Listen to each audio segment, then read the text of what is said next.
launch FanStream Sports. 3, 2, 1.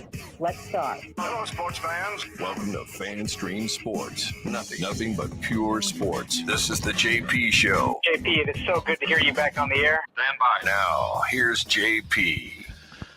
All right, welcome into the Friday edition of the JP Peterson Show. I am live in Orlando, taking care of some business over here. My man Nick Geddes is in our Tampa studios as we watch moments away from Tiger Woods crossing the Swilken Bridge for perhaps the last time in a competitive round of golf. We don't know that. I think the Open is coming back to St. Andrews in, 5 or 6 years, but will Tiger Woods be able to play golf in competitively at that time? Probably not. So this may be the last time we see him in a competitive round, although he has not been very competitive so far. Welcome into the show today, and welcome to you, Nick Geddes. How are you this morning? I'm doing good. Like you, I got up early this morning to watch some really good golf, as I see you have in the background. I have it on over here. And how about the top of the leaderboard?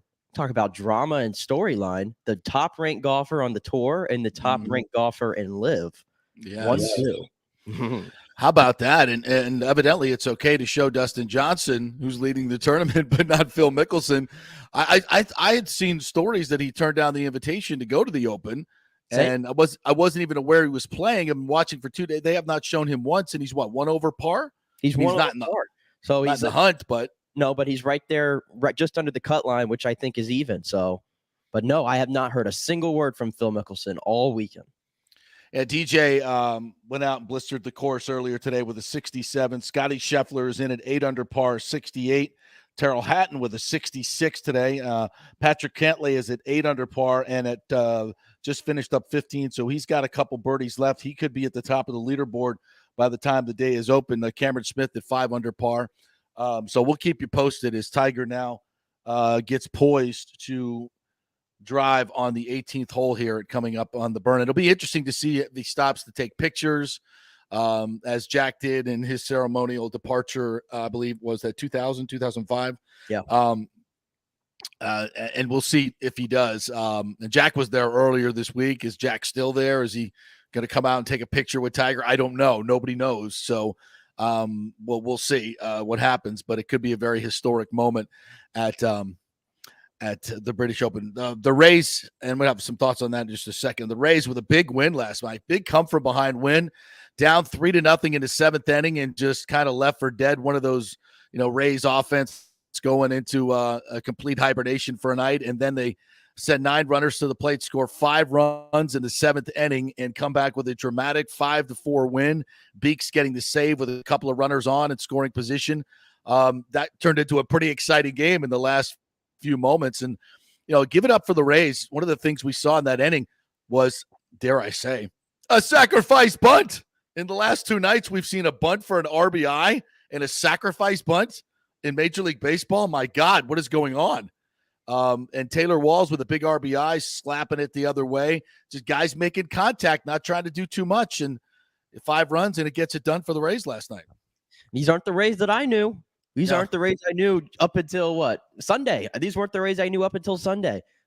Just coming off of being swept by Cincinnati, maybe the worst stretch they played all entire season long, and then coming back home to face Boston. And man, should I say it or you should say it? What is Boston again? Boston is our bitch. Boston is our bitch and continues to be our bitch. And now with a sweep, wow. I mean, that's gotta really irk some of those Red Sox fans that thought they were really they had a chance this year after coming off last year, and we'll give them their due. Obviously, we had to throw 3 rookie pitchers for them to get a series win, but once again, they become our bitch, and it's good to see. And it was not good to see a bunch of Red Sox fans there. And let's just be honest, more Red Sox fans than Rays fans last night, thanks to the ridiculous ticket prices that our owner decides to charge our local fans here. Do no family packages, no weekday packages, no nothing to make it affordable for our fans. Just when the Red Sox come to town, we jack up the prices, we gouge them, just like we do Yankee fans, just like we do Cardinal fans. But who cares about the local fans? And today we're going to have Jimmy from Move the Rays to Tampa group. He also has the Rays Up Twitter and he's been doing a lot of good research on ticket prices around the league and stirring up a lot of stuff on Twitter. A lot of Rays fans are coming to the realization. A lot of people outside the market are coming to the realization that these are ridiculous ticket prices, and it's a big reason why the Rays have none of their own fans in attendance. I'm trying to do two things at once here. I'm watching Tiger hit his shot on 18, his drive coming up just short of the green on 18, so he'll be just short of the Valley of Sin. So he's about to take the stroll across the Swilkin Bridge. Will he stop for photos and do the wave? You don't have the luxury of having a nice TV to your right here. You don't. Yeah, I have it just behind. I have to do the 360 here. Look at the people in the background. You want to show that on the stream here. But the people in the background are all standing up and there's phone city everywhere. Everybody's going to capture this moment. As you can see, Matthew Fitzpatrick and Max Homa kind of laying back a little bit, but damn well they're like, hey man, make sure you get a picture of me and Tiger on the bridge. And here he comes walking over the bridge, thunderous ovations. Is he going to stop? Is he going to stay? He does not stop. He does not stop. He rolls right on over the bridge. He says, no, I'm not retiring. This is not over. We got a tip of the cap here. The hat's tip off. of the cap, but not even close to a slowdown. Not even close to a slowdown. That was like, no, I'm piling on through, and the other guy's kind of laying back about 20 yards. Significant, I would have to say. I mean, Tiger did downplay it in his pre-open press conferences that he didn't feel like this was a retirement in any way or was going to do anything ceremonial on the Swilkin Bridge. I mean, he's clearly not going to make the cut, but this is a sign that he is certainly going to try to continue to play. Now, that's the question mark to me. We're still a year into this rehab, maybe a little bit more than a year. I'm trying to remember the dates of when he had the crash. But it's clear that he can play golf, but can he play competitive golf? And the answer to that right now is no. To be able to put 4 rounds together and be consistent in any way, he's just not able to do it. And let's not forget that the body was breaking down before the accident, but we still, I mean, he was winning. He was winning. The 5 back surgeries, he was going to be more competitive than he is now. But that fateful morning when he decided to get behind the wheel, and, I hate to bring this up at this particular time, but that was a catastrophic decision for him. It was a catastrophic decision for him to get behind the wheel. And there's absolutely no reason Tiger Woods ever needed to be behind a wheel at any particular point. And now he's probably not going to be able to play competitive golf again. And that's sad. That's sad for golf fans. And hopefully it's instructive to everyone that tears right here. I think we have tears right now. Oh my gosh. Yes. He is definitely welling up. We have tears. He's wiping them. Yeah. Oh, he is. It's Niagara Falls right now. Wow. Tiger showing some real emotion right there. Did not stop on the Swilkin Bridge, but I tell you what, he definitely is very, very emotional. And why not? I mean, look at that scene.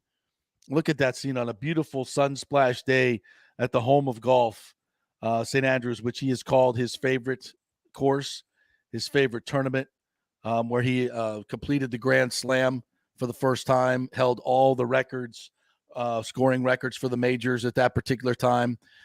It is a place that has incredible meaning to the game of golf, and obviously Tiger was a great historian of the game, has great meaning for him as well. And you just look at the clubhouse, the Rusacks Hotel, all the iconic landscapes there of St. Andrews, and maybe he does. Maybe it's a little bit more emotional for him to know that it is maybe his last time. And remember when Jack came back? I mean, obviously we weren't talking about him winning in any way, shape, or form. He was just coming back to say goodbye. And I think Tiger, like he has done in so many ways, will emulate Jack in that. So, he'll certainly be able to play the game of golf and can come over and have a ceremonial two rounds and play, in a few years. Hopefully he's healthy to do that. And at that point he will stop on the Swilkin Bridge and take the pictures, but did not today. little bit different, I understand. But if John Daly's healthy enough to be out here at 56 exactly with his gut, and not only is he out here, by the way, John Daly is above the cut line. Yeah, he's going to make the cut. I believe he had an eagle on 5, if I read that correctly, by the way. This guy's going to make the cut. So he could be out here. Old man Ernie Els is still out here. Yeah. Depends, though. Does he want to put that out there? This product of him out there is the only thing. Because he doesn't like to be vulnerable. That's the only thing. This has to really eat at him that he has all these records in golf and he has all these amazing things. And every time I see a ticker flash up on the screen, it's like tied for the worst or this is by far the worst. And then it finishes the score that he has at said event or said day. To me, that makes me sad. I don't know how it probably is even worse for him because he's been like indestructible, right? On the golf course and in life. And this is like the hardest time for him, for everybody to see him. And I think that's why you're seeing him choke up there. Because, I mean, he feels like he definitely could have given so much more at this tournament. I mean, he's been here for like over a week getting ready for this. And I don't think this is anywhere close to what he had in mind. You know, I hate to say this, but because a guy is mentally as strong as Tiger, but you go back to that first hole, he hits an absolutely perfect drive, goes into a sand divot, and then, you know, obviously makes very poor contact that goes into the burn, and he's in the water and he double bogeys one. You know, that's a tough start. I mean, it's a terrible start. And obviously, if you watched yesterday, he was hitting the ball fine. He got a lot of bad breaks, but that's open golf. You've got to be able to bounce back from that. You know, no pun intended. It depends so much on the bounces of the golf ball. It's and they did not go Tiger's way whatsoever. So, of course, he's had plenty of good fortune in his career, but it was not yesterday. It's the lack of impact on the irons and the wedges for me. That's like shocking. Like he's hitting the driver really, really well. I think yesterday he had the longest drive of the day, if I'm not mistaken. He had the longest drive of anybody out there yesterday. So it's just kind of interesting because obviously that's the one where you're putting more force in, but his short game and his approach game has really, really done him in. And clearly not much of a feel for the putter either. Well, as I recall, did Jack birdie 18 that day? I think he did. In 2005? Yeah, I think he did. I was in grade school enjoying my summer vacation. So I got to look that up. But Tiger, that one. Tiger just chipped up to about 4 feet. So yes, he did. He's getting this here with a birdie and go home happy. Yeah. Hopefully he ends this with a birdie. And but I gotta double check that. I'll do that in the break. But I'm just kind of he either had a good run at birdie or made birdie on 18. I'll have to go back and check that. But very, very emotional moment for Tiger here. Wow. So we'll see how he finishes here. All right. So back to the Rays. Big win last night. And, you know, again, the bounce back from the disaster that was the sweep by the Reds, the second worst team by record in the league, although they've given the Yankees all they wanted to handle this week. Luke W. joining in here. And by the way, you can always comment on YouTube if you're watching on YouTube or on Facebook, and we'll read them on the air and put them up. Says, keeping the Red Sox in the park. Rays only gave up 1 home run in 4 games. Great point. Great point. It's not as easy to hit home runs in the Trop, right? No. And our good friend Mario Christian says, poor Sox. Patino starting tonight. That's right. Luis Patino will go tonight, and he says he's ready to go 9 innings. Yeah, that's not happening. And he says, Mario says, it looks like he'll only pitch 4 innings tonight. But Patino coming back tonight, you know, starting to get some of these arms back. That's good. Oh, we got a new fan jumping in here. Jacob N. Thoughts on Josh Lowe lately? Yeah, big hit last night. In fact, we're going to play some of those highlights. Let's go ahead and right on cue, Nick Geddes. Let's play. This is the big 7th inning. He comes up with, I think, first and third last night. First and third, nobody out. Yeah, and nobody out. Was still in there, and boy, was he good last night up until this. Yeah, here it is. And a line drive, fair ball, up the right field line. Here comes Aranda in to score. Bethencourt's going to go to third. It's a double for Lowe. Rays are on the board with 2 minutes scoring possession. Wow, it sounded like a lot more Rays fans than I thought were there last night. Yeah, that was a kind of I think a cutter down and in, and he went and got it off his shoe tops and knocked it down the right field line. Good piece of hitting right there. And yeah, he's starting to come around. And you know, this Kiermaier injury may be exactly what what the Rays needed to get, because that forces Josh into the lineup for the most part. And I don't know how long Kiermaier is going to be. He's going to be on the shelf for a while. He may not come back this year if he gets the hip surgery. So, yes, that's a big key to get this young kid going. We know he's got the talent, and it just takes time. And I tell you what, as we did yesterday when he didn't talk a whole lot about that, he scored that run, just kind of rounded third. And for as big a guy as he is extremely athletic, very, very fast. And that obviously was a key in scoring that key run last night. Yeah, we've talked about it all year long with, like Doug and Rich, obviously, and they've been telling us to be patient on Josh Lowe. And and that's the key. We're trying to be patient with these kids because that's what they are. They're kids, and it's all new experiences. And Wander Franco didn't light up the entire league when he got up last year. Vidal Brujan, who is lit up everything in AAA, he hasn't lit it up in MLB yet. And for Josh Lowe, it's kind of the same thing, but he's starting to see these pitchers more than once now. He's starting to get familiar with the ballpark. I think the opportunity's there for him to be maybe close to your everyday center fielder at the moment, because Brett Phillips, I don't think, could be that guy right now. I think Brett Phillips needs to take a bit of a ride to the bench right now in favor of Josh Lowe, who clearly is starting to find his swing, still provides great defense. He can still run the base paths really, really well. So, sorry, I have update. I'm guessing it's not going to be good. Lips out. Literally lips out on the left side. There's no justice in this world. That's awful. That's just, come on, golf gods. What are you doing? One of those. That is not right. That is so wrong on so many levels. I mean, 4-footer, if that, and it just lips out. Little too firm. Wow. That's no good. But Tiger obviously emotional, shaking hands with everybody. His caddy, he's got to be disappointed in the way that he played, with all the fanfare around him. I don't know. Tiger really, I think he thought he could win here this week. I mean, he really was speaking about winning this golf tournament, and to be 9 over par after 2 rounds on a course where he drove the ball extremely well. He's got to be, and more than anything, it just shows that he's still competitive in his mind. He's still competitive in his mind and wants to be that guy. But right now just can't be. He's just, his body has betrayed him. So at the top of the leaderboard, Cameron Young through 5 now is at 9 under par, tied with Dustin Johnson. Scotty Scheffler at 8 under par, shooting 68. Cantlay 8 under par at 16. So he's got a great shot to birdie 18, obviously. He could be your leader, Patrick Cantlay, after 2 rounds, but very, very star-studded leaderboard, and it's going to be a great weekend. But back to the Rays as they score 5 runs in that 7th inning last night. Taylor Walls, who has been, he's been the subject of a lot of Rays fan criticism, and I think rightly so. But we got to remember he's young too, and he's still finding his way.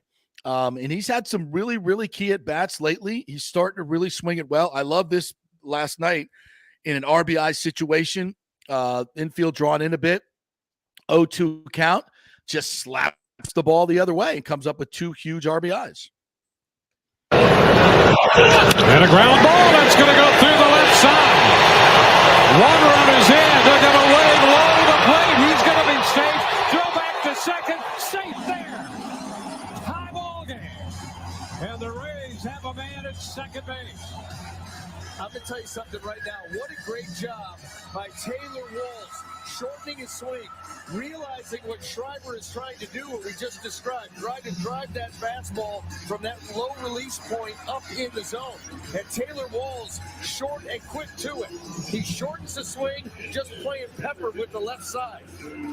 Just an outstanding job right there by Taylor Walls. Yeah, you don't have to yank it out of the ballpark. You don't have to pull it.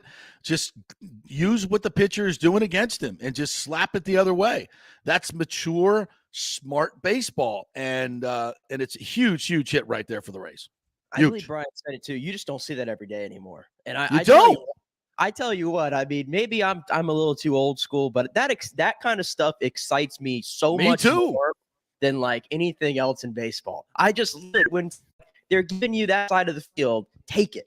Just take it. Shorten up that swing, choke up Dave Eckstein style, and just poke it out there. And then the hustle too to get into second, by the way, to beat the throw. I mean, Taylor Walls, I'm sure he's hearing. I mean, we're not rooting against Taylor Walls. We're just telling you what we're seeing, obviously. And he knows. I mean, he declined to speak to reporters, I think, after the Reds game, right? So he knows, he feels the pressure. He goes on social media, I'm sure. He sees what everybody's saying.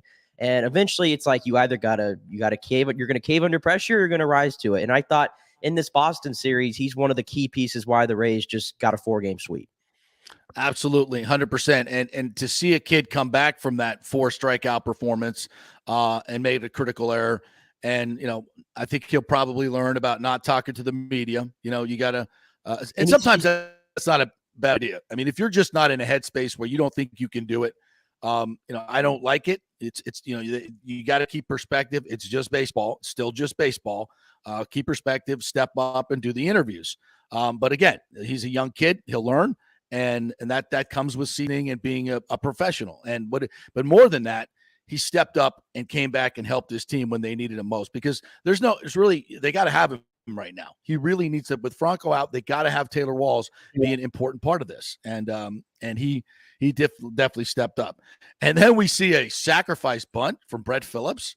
I mean, thank God, because at least he did something with that at bat. And then Yandy Diaz with the infield brought in, same thing. Shorten up, make contact, make something happen. Here we go. And that the chopper or over the head, that downs it into center. Both runs will score, and the Rays lead 5-3. That'll work. Yeah, I mean, that's not exactly what I was envisioning, but boy, you will take it with that. Yeah, so another great job of not trying to do too much. And how good has Yandy Diaz been? I mean, he is just, I think he's batting over 400 for July. Just absolutely crushing the ball, barreling it up. Has become a tremendous leadoff hitter. You just love the way this team played in this 4-game series. But it's so funny, and they all talked about it last night. The Red Sox, the Yankees, the better teams, this team has just a different edge to them. And that's great, but you got to bring it against the Reds too. And you got to bring it this weekend against the Orioles, because here come the Orioles, who are absolutely red hot. Won 10 in a row? And they coming in. Yep. Yeah, coming in here. I think we lost the series to them last time we played. So, maybe it's good that they've won 10 in a row. Maybe this is to get the Rays' attention, and they'll play the way they need to play in this particular series this weekend. So, yeah, absolutely. This is with 16 guys, a record 16 guys on the injured list. The Red Sox come in here. Yeah. And Shane Bass, elbow. That is not good. Not good. We were really hoping that he was, on his way back, but this is certainly a setback. So, I mean, again, you still want to fire Kevin Cash? 17 guys on the IL, and they just sweep the Red Sox. By the way, how bad? I mean, if you're Boston, come on, this team is down 17 guys, and you get swept by the Rays. And I don't want to rip the Red Sox that much, but why not? It's Boston, and they are our bitch. So, good on you, Rays. But if you're in the Boston media's got to be a little hot right now.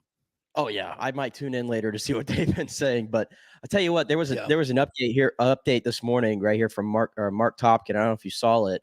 The best case scenario for Shane Baz is that he misses 8 weeks.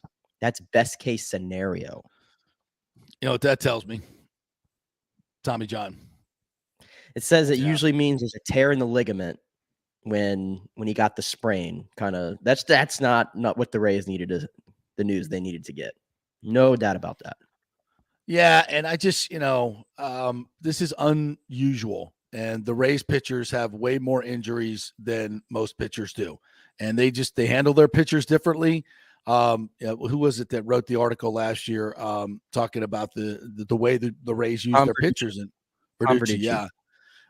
It's almost I don't know if cannibalization is the right word to use here, but when you have guys throwing a plus pitch like Whistler and his slider, our arms able to throw sliders 80, 90% of the time. I think a lot of people would say no, even though it's your plus pitch, to have to throw it all the time. I think it's going to put more wear and tear on your arm. Whatever it is, the Rays are having major issues. But I guess if you got a stable of 98ers and enough guys that you don't have to worry about it, I guess so be it, because their ERAs, the production, and the results are fantastic. They go through a lot of arms, but the results, you can't argue with it, right? So. Yeah, it's hard to argue with the results, but it's much harder to see Glasnow and Baz. I mean, these guys that just cannot stay healthy right now. And this happens across the league, I think, with young pitchers who throw really hard and maybe have these kind of untraditional, I guess, arm slots. Like, because Baz, he has a very unique delivery, right? And I feel like it's a lot of torque on that elbow. And, you know, you couldn't, was it in that Cincinnati game? What was it, Saturday or Sunday, where I guess it just flipped? Because if you recall, he started out that game really good, and then it just all fell in the third inning. And then 2 days later, he's got arm discomfort. Yeah. So something probably snapped or tore. Yeah. Try to answer this question here from Jacob M. Who are your few realistic trade deadline targets? I'll be honest with you, and I think we said this last week, and this was based on the way the Rays were playing. I was like, okay, for this season, I'm not giving up any capital to go for it. But I tell you what, and I guess maybe my answer could change slightly depending on what happens in this Baltimore series. But let's just say they take 2 out of 3 against Baltimore, and you go into the All-Star break red hot, and you're the 3rd best team in the AL, which you are right now, coming off a 4-game sweep of Boston. I feel like it's like, how do you not at that point? You kind of feel like you have to, because then you're sending a really bad message, I think, to the team, like, hey, we're 3rd in the entire AL, and we're not going to go after and get guys. So let me say this. I mean, typically you're going to find teams, and there's a lot of teams that are under 500, so you could have a lot of sellers. Okay, but what I want to do is protect the prospects. You want to give up some low-level prospects and take on a big salary. That's what I'm looking for. I want to see the Rays. Put their money where their mouth is, right? This is what I told you. I said, let's get to the deadline. Oh, we're going to go after the big guys. We're going to go after Freddie Freeman. We made an offer to Freddie Freeman. We made an offer to this guy and this guy. I don't believe any of it. They may have made a quote offer, but it wasn't competitive. They weren't going to get him. So now you can go out and get somebody that's going to add significant salary. And I don't know. Let me look at the names. We'll see who's in more position. But if they can find a power hitter, especially from the right side, and they can go out and get one that they can DH and maybe they can use in a versatile way. Be nice to find one, but add some significant salary. And I'm talking about 10, 15, $20 million player. That to me would signal, okay, now you're serious about spending money. Now we're still at half of what the league spends on average. Okay. And this is with the owner with $500 million in it that he took out of our club and put into his own little business account. So allegedly, according to the lawsuit. So the money is there, and that money has been produced by the Rays.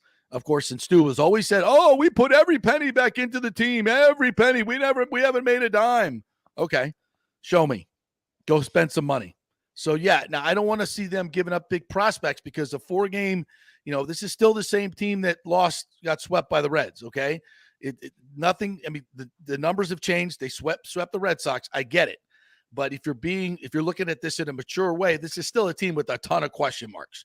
Ton of question marks. I'll give you this. The Reds just took 2 out of 3 against the Yankees in the Bronx.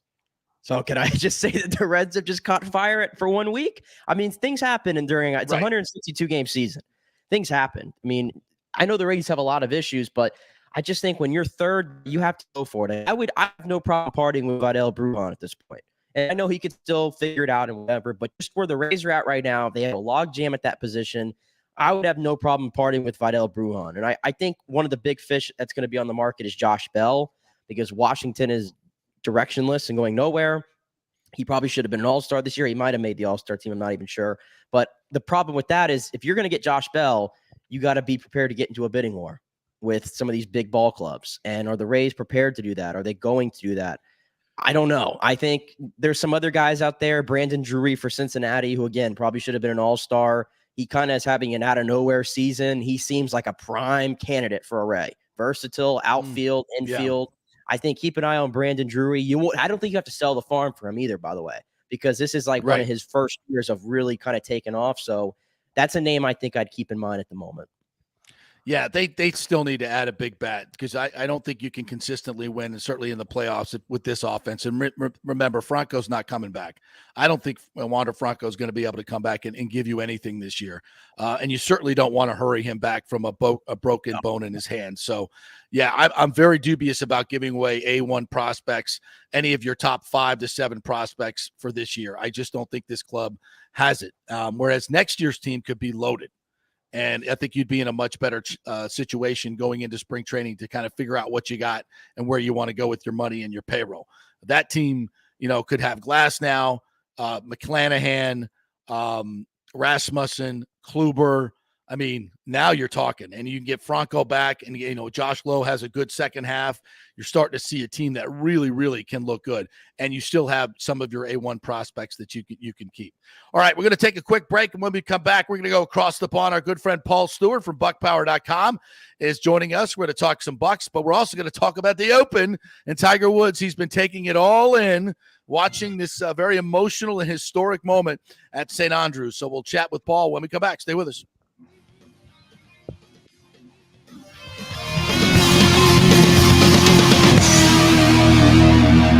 The world economy is in chaos, and mortgage rates are going to go higher in the next few months. Meanwhile, home values are up 24% in some neighborhoods of Tampa Bay.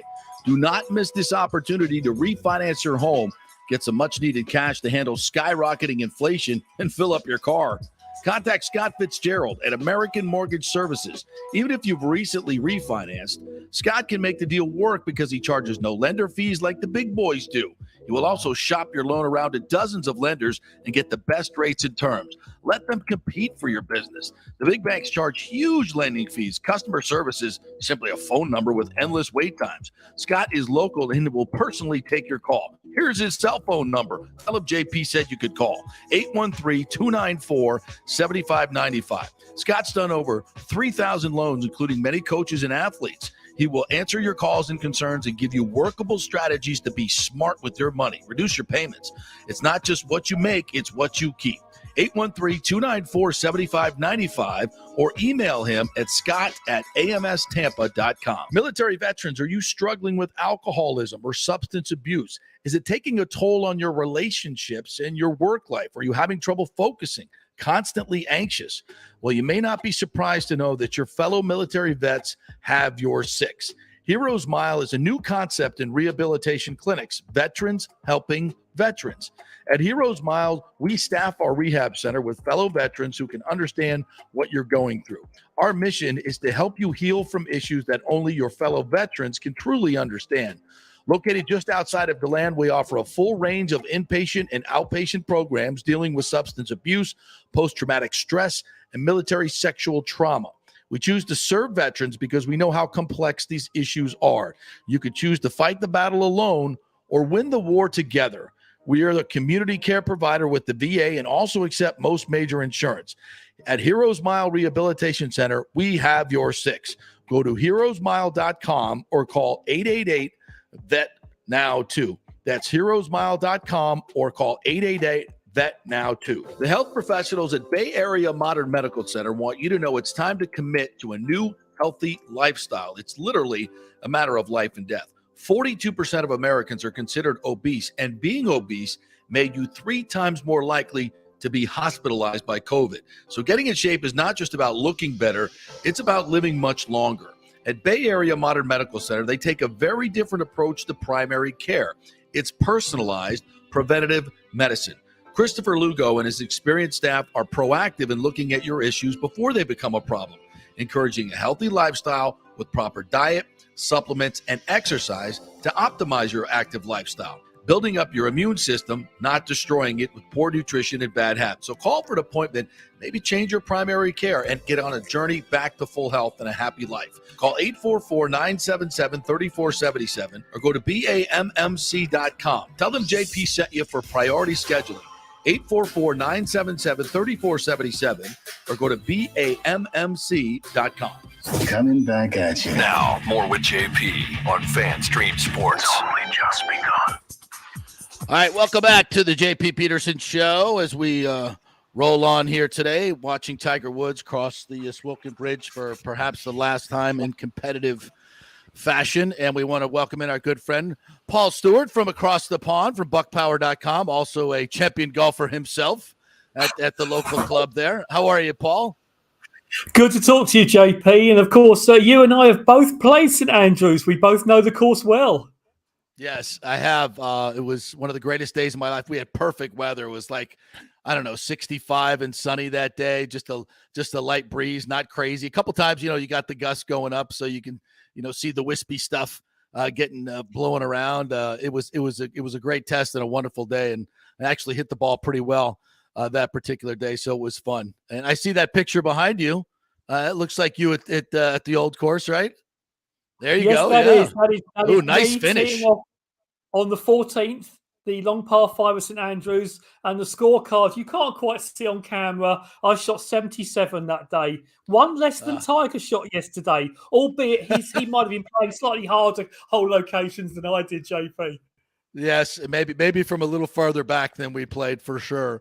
But I wasn't able to, we were just watching it sound down, so we weren't able to really hear the commentary, and you're getting the BBC version anyway, but we did see Tiger well up, and just the tears were flowing big time.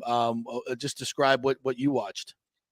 Well, Tiger has just done an interview on British TV with a friend of mine, Tim Barter, and he pretty much said he thinks that was the last time he will ever play St Andrews, because the Open is not due to be back here probably till 2030, because they usually do it on sort of, a set number of years with all the courses on rotation. And he doesn't think he will be healthy enough to play then. I mean, he's probably not healthy enough to play now. So he did get very emotional, and he said he walked over that bridge and he felt like Carney and Jack did.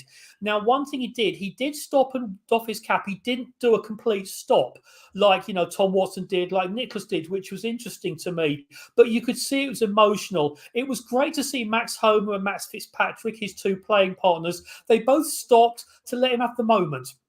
The ovation from the crowd was fantastic. Tiger paid a lot of tribute to the crowd at St Andrews for really respecting him, for appreciating what he's done. And it was one of those great moments. You don't see in many other sports, JP. It's golf where you really see the fans appreciate a player like that. Yeah, that's so interesting. So he really feels like this was the last moment, and he didn't stop on the bridge. I mean, that's it. I don't say it. Yeah. Go ahead. Yeah, I think he doesn't want to admit he's going to stop completely, which is what I thought he might do. But the fact he knows he probably won't be back at St Andrews again, which is, quite a big thing, because it is the home of golf. Although the Open goes to courses like Muirfield and Troon and places like that, St Andrews is iconic. It's the home of golf, as you well know. So I think he appreciated it was the last time he will be there, but he's not prepared to say goodbye to the game yet. Maybe that might be Augusta, somewhere like that. I don't know if the US Open is due back at Pebble Beach anytime soon. That is, I think he wanted to keep he keeps his cards very close to his chest, as we well know. I think that is what he was doing, but he wanted to acknowledge he won't be back on the Swilkenburn Bridge again. Now, if I'm remembering this correctly, though, when Jack came back for the last time, he was not competitive, obviously, and he wanted to play a couple of rounds. And I forget what he shot. I think it maybe was 80 or something. But first of all, did he birdie 18? I think he did. Did he not birdie 18? He did. Yeah. Yes, he and did. Tiger had what?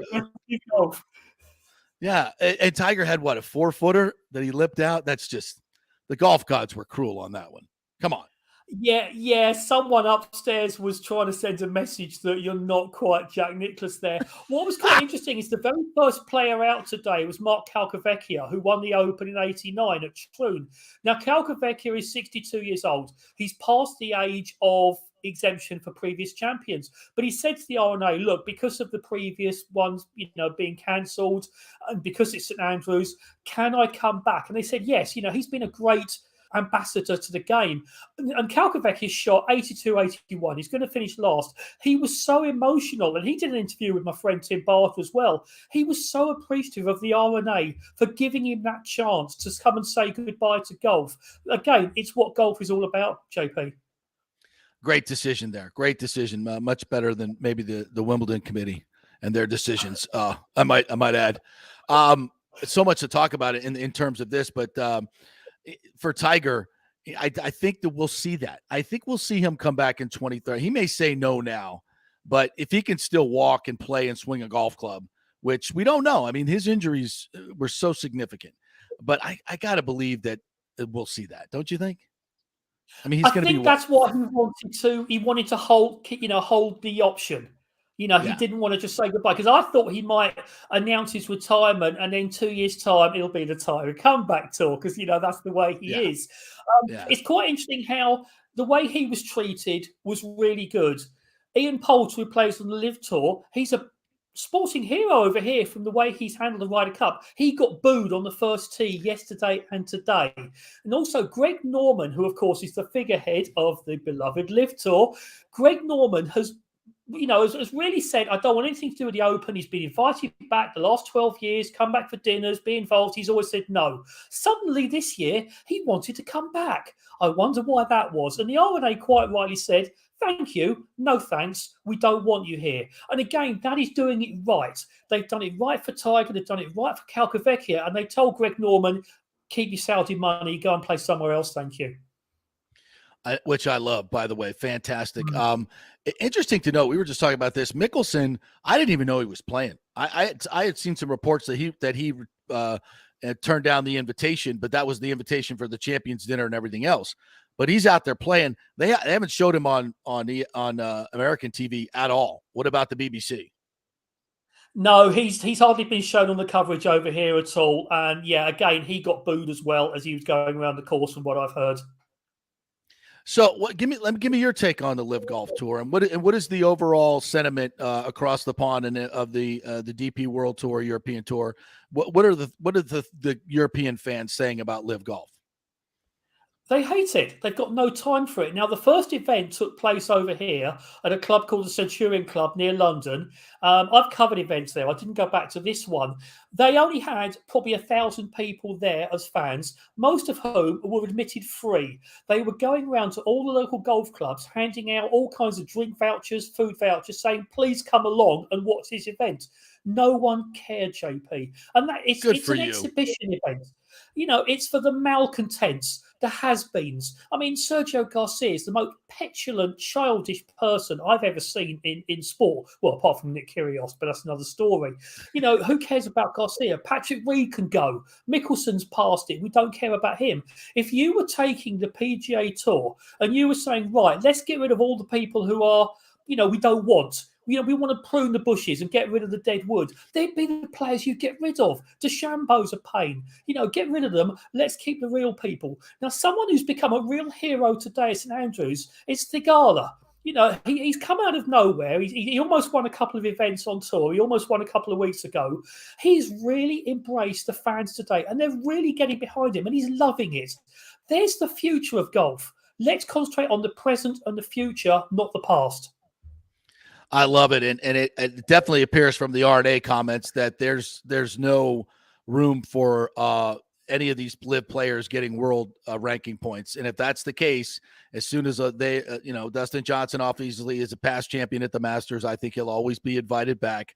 But for the rest of the people, you're not going to, if you don't have world ranking points, it's going to be tough to get in some of these major championships. And that, I think, as Tiger said the other day, is going to be that I think people will, like Dustin Johnson will say, and others, that maybe this was not the best decision for them in the long term. Well, Martin Slumbers, who's head of the R&A, who runs golf over here, he is, like you said, was very critical of the Live Tour this week, and he came straight out at the start of his press conference. He didn't wait. He was on the offensive from day one. Now, we all know the Augusta and the Masters, they do their own thing. They've got their own agenda, which is fine.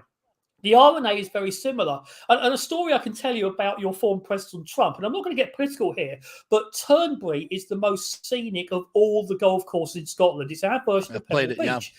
Yeah. And I have as well. It's amazing. It held the Open in '77, the Nicklaus versus Watson duel in the Sun. It had it when Watson almost won in '09 against Stuart Sink. Now they've made some renovations. It's even better than it was before, JP. And the R&A slumbers and Peter Dawson went across to look at it, and then in came a helicopter, landed on the 18th fairway. Out gets Donald Trump, walks across and says, from all I've heard, what's it bleeping going to take to get the British Open back here again?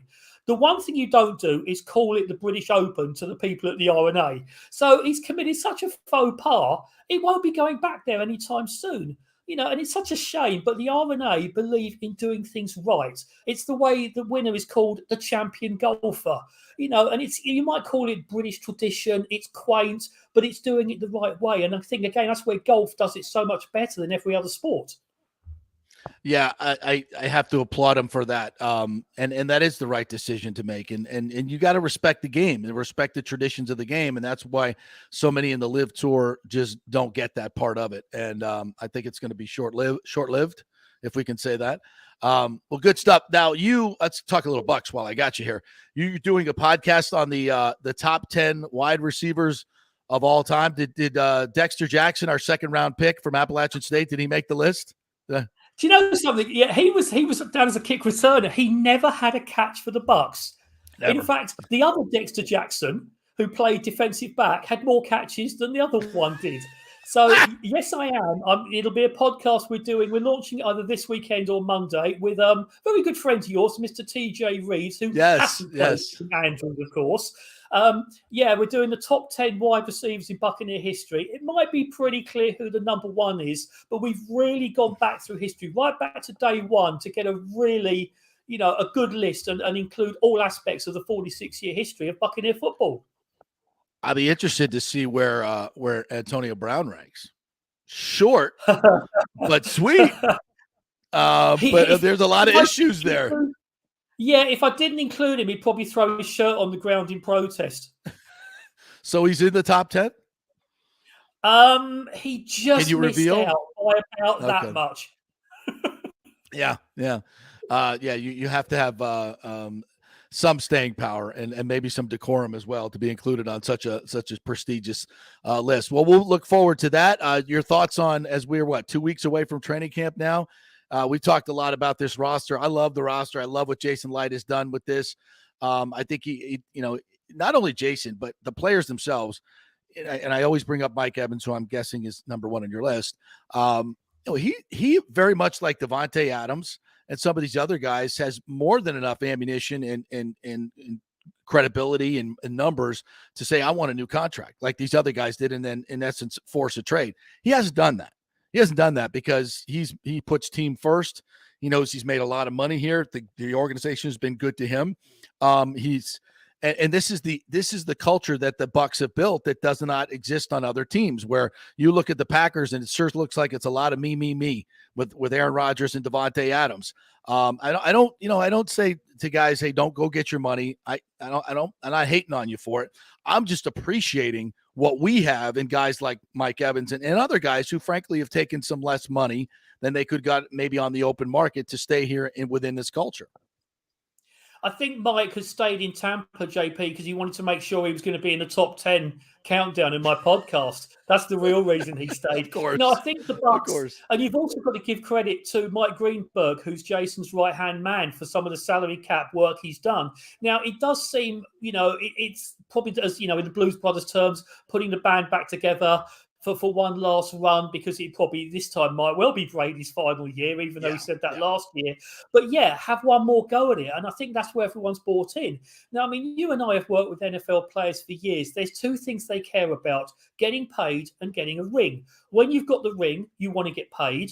When you've got paid, you want to get the ring. And that's what people do. And I think, this is where, the Bucs now have almost put that aside. Most of them got the ring from 2 years ago. Now it's a case, well, do you know what? We're going to try and get another one. We're really going to cement our places in NFL history. And it comes from the top. It comes from Tom Brady, who, he's doing this. And that's why there is the money available to get the other players. But just one thing, another podcast I'm preparing, JP. We're going to go back and look at the very first Buccaneers season, the legendary expansion team. Now, we're not going to tell all the usual stories. We've got some really good new ones to tell. And one thing about that team is they had 17 players on IR by the end of that season, the same number as the Rays have right now, which puts into perspective the amazing job the Rays are doing in sweeping the Red Sox this week. Boston is our bitch. We love to say that on the show here, and we proved it again this week. So, all right, well, we'll look forward to that podcast. Where can folks find it? Buckpower.com, right? They can find it at buckpower.com and all streaming platforms. And, of course, as you and I well know, Buck Power is always free to access. It's there for every Buccaneer fan around the world. And I might be doing it here in England, but I love the Bucs as much as anyone, as you well know, my friend. Well, I think we're going to put together another European venture next year, and we're going over to play golf. Now, we've already done Scotland, but I think I got to get back, much like Tiger. I have to get back to St. Andrews one more time and play it. It was fantastic, but I just feel there's a longing in my heart to do it once more. So hopefully you can join me.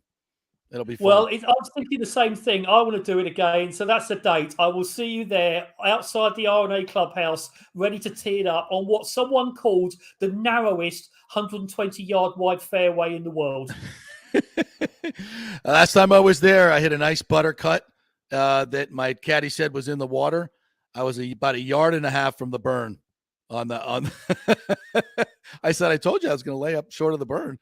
We had a good laugh at that I one. will put up on social media later a video of my first tee shot, which did hit the middle of the fairway. Very nice. Very nice. All right, my friend. Good chatting with you. We'll talk to you down the line. Paul Stewart from buckpower.com right there. All right. And Tiger Woods saying that he's not coming back to play competitively at St. Andrews, but maybe more ceremoniously if it does come back there at another time. It sounds like he said that he said he's not retiring and that he fully plans to play future opens, including next year, injuries per health permitting and all that. But I want to know, based on the struggle that it was at the Masters for him on the final 2 days and the struggle that it was for him at the PGA and the fact that he couldn't play the US and he couldn't play at the PGA. Or I got those flip-flopped, didn't I? Not. I which was it? Did it come U.S. first, then PGA? PGA came first this year. Yeah, they played PGA in in May. The PGA, and he didn't play at the U.S. Open. I'm curious to see, does he play those events going forward? I mean, I don't know if he's going to maybe just play 2 events or if he's going to play all 4 or 3 like he did this year. I think I'm more curious for that. I think it'll depend on the venue, to be quite honest. I mean, like if the Open's at Pebble Beach, he's there, no question about it. And that's more of a flat walk, more of a, kind of a links, certainly on the back 9. But so Pebble Beach, he will play. Beth Page Black, I don't know if they're ever going back there again, but I think they may be on the rotation. He's not going to play that. That's just brutal. It's a brutal walk. It's a brutal golf course.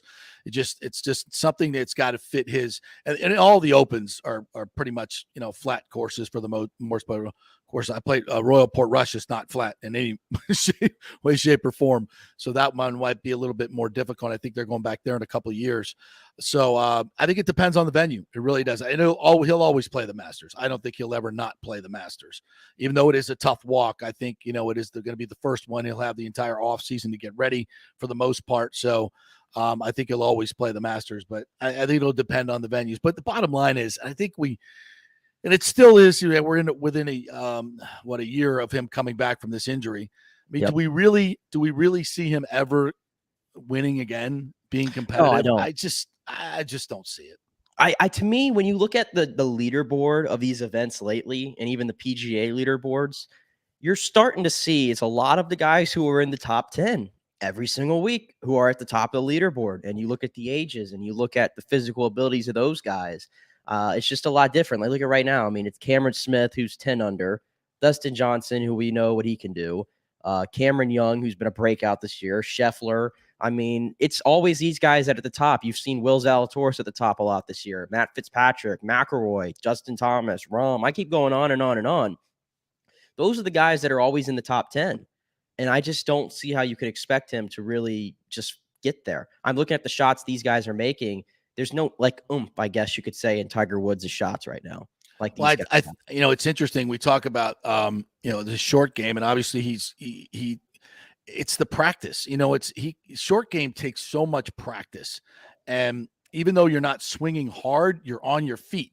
You're standing. It's 3, 4, 5 hours out there chipping and putting. It's hard for him to do, and and Tiger's always been a grinder.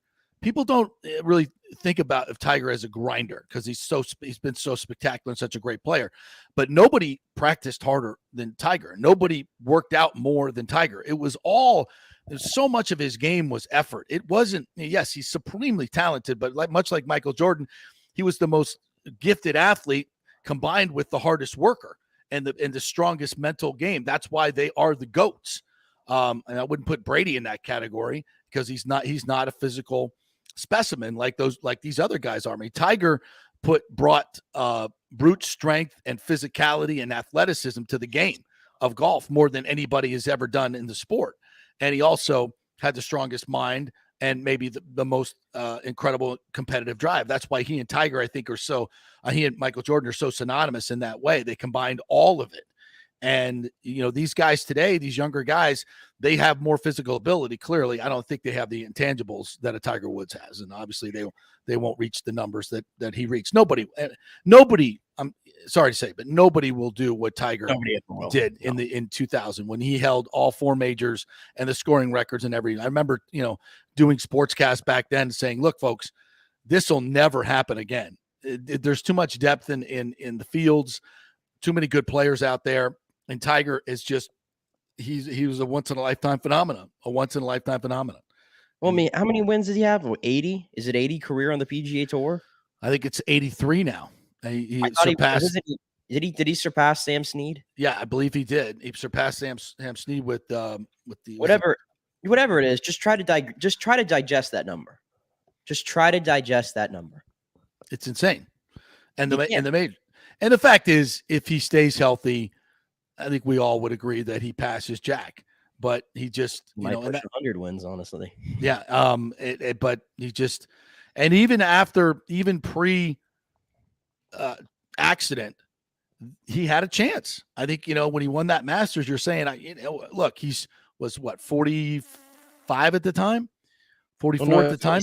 Now, so he had to been like 43. 44, probably. yeah. And you're saying, he's going to have at least 10 more shots at the Masters. I mean, if you look at how long Jack played, and Tom Watson should have won the British Open at Turnberry, if not for a bad bounce on 18. He wins the British Open at 59 years old, the Open Championship at 59 years old. I have to specify British for many people. They'll think it's a U.S. Open. It's the Open, and he would have won it if not for a bad bounce at the age of 59. So you're thinking he can compete in the Opens as well and the Masters. Those two were always going to be something that I think he would be competitive well into his 50s had he stayed healthy. But I don't see it now. And I think the next part of his game, though, and not to competing, but maybe just being competent, I guess I'll say, was there a storyline at all this week about his condition? It seemed like he's conditioned fine. His walking was great. I saw this was the first tournament so far that he's been back that he actually was bending all the way down to read his putts. We didn't see that at the Masters. We didn't see that at the PGA. So that was a little bit different for him as well. I think now maybe the next step is he's got the physical conditioning down. Now you can go back to being a practice rat, just hitting shots and always focusing on his short game. And maybe if he doesn't play the rest of the calendar year, if he has how many more months is that to the Masters in? Like 8 months, a 9-month layoff? If he goes that long with the layoff and all the preparation for the Masters, then maybe we'll see. I'm not saying a competing Woods, but maybe a competent one. Better than the ones we've seen this summer. Yeah, I guess he might play his tournament out in California. I don't know. We'll see. But I don't think there's anything coming up on the schedule that he would be interested in playing in. So, and it doesn't qualify for the playoffs or tour championship. So, we'll see.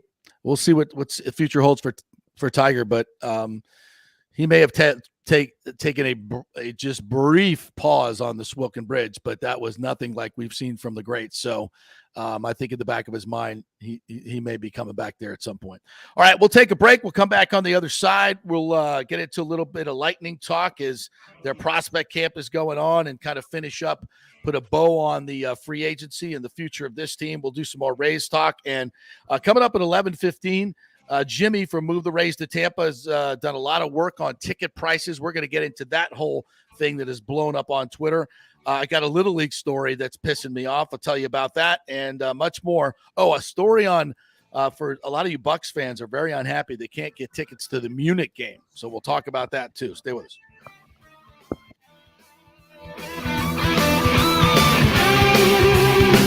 Cryptocurrency is all the rage today. The market cap for the industry is now over $1 trillion. And you read about people making millions of dollars, right?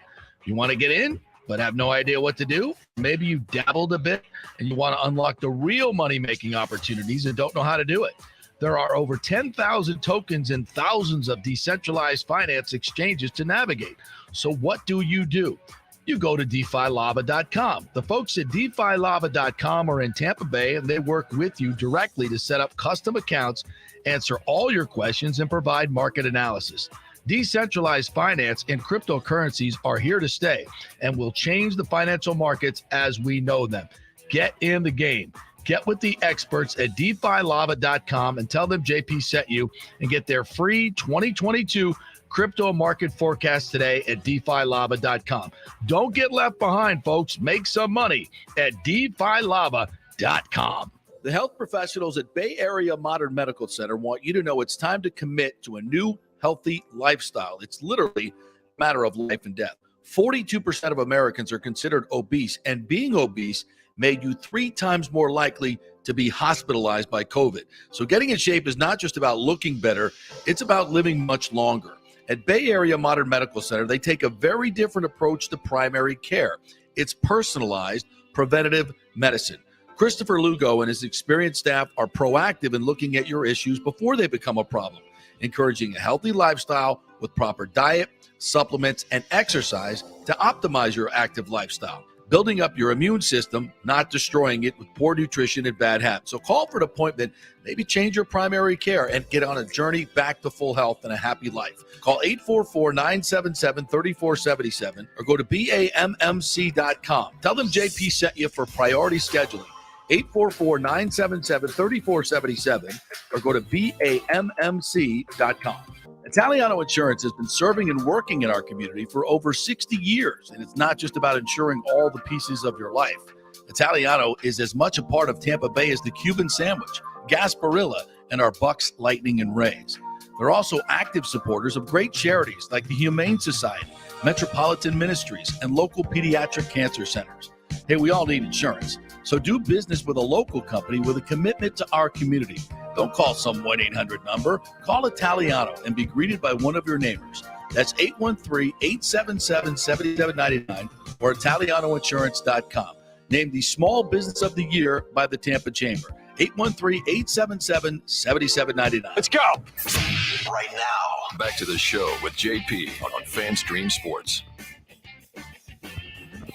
All right, welcome back to the JP Peterson Show. I am live in Orlando today, and Nick Geddes is back in our Tampa studios. We're going to talk to Jimmy from the Move the Rays to Tampa group, who's been doing a lot of Twitter research and putting it out there for ticket prices and why the Rays continue to gouge Red Sox fans and everybody else and their own fans. So not as many Rays fans in the building last night as they get a big 5-4 win over the Red Sox to sweep them.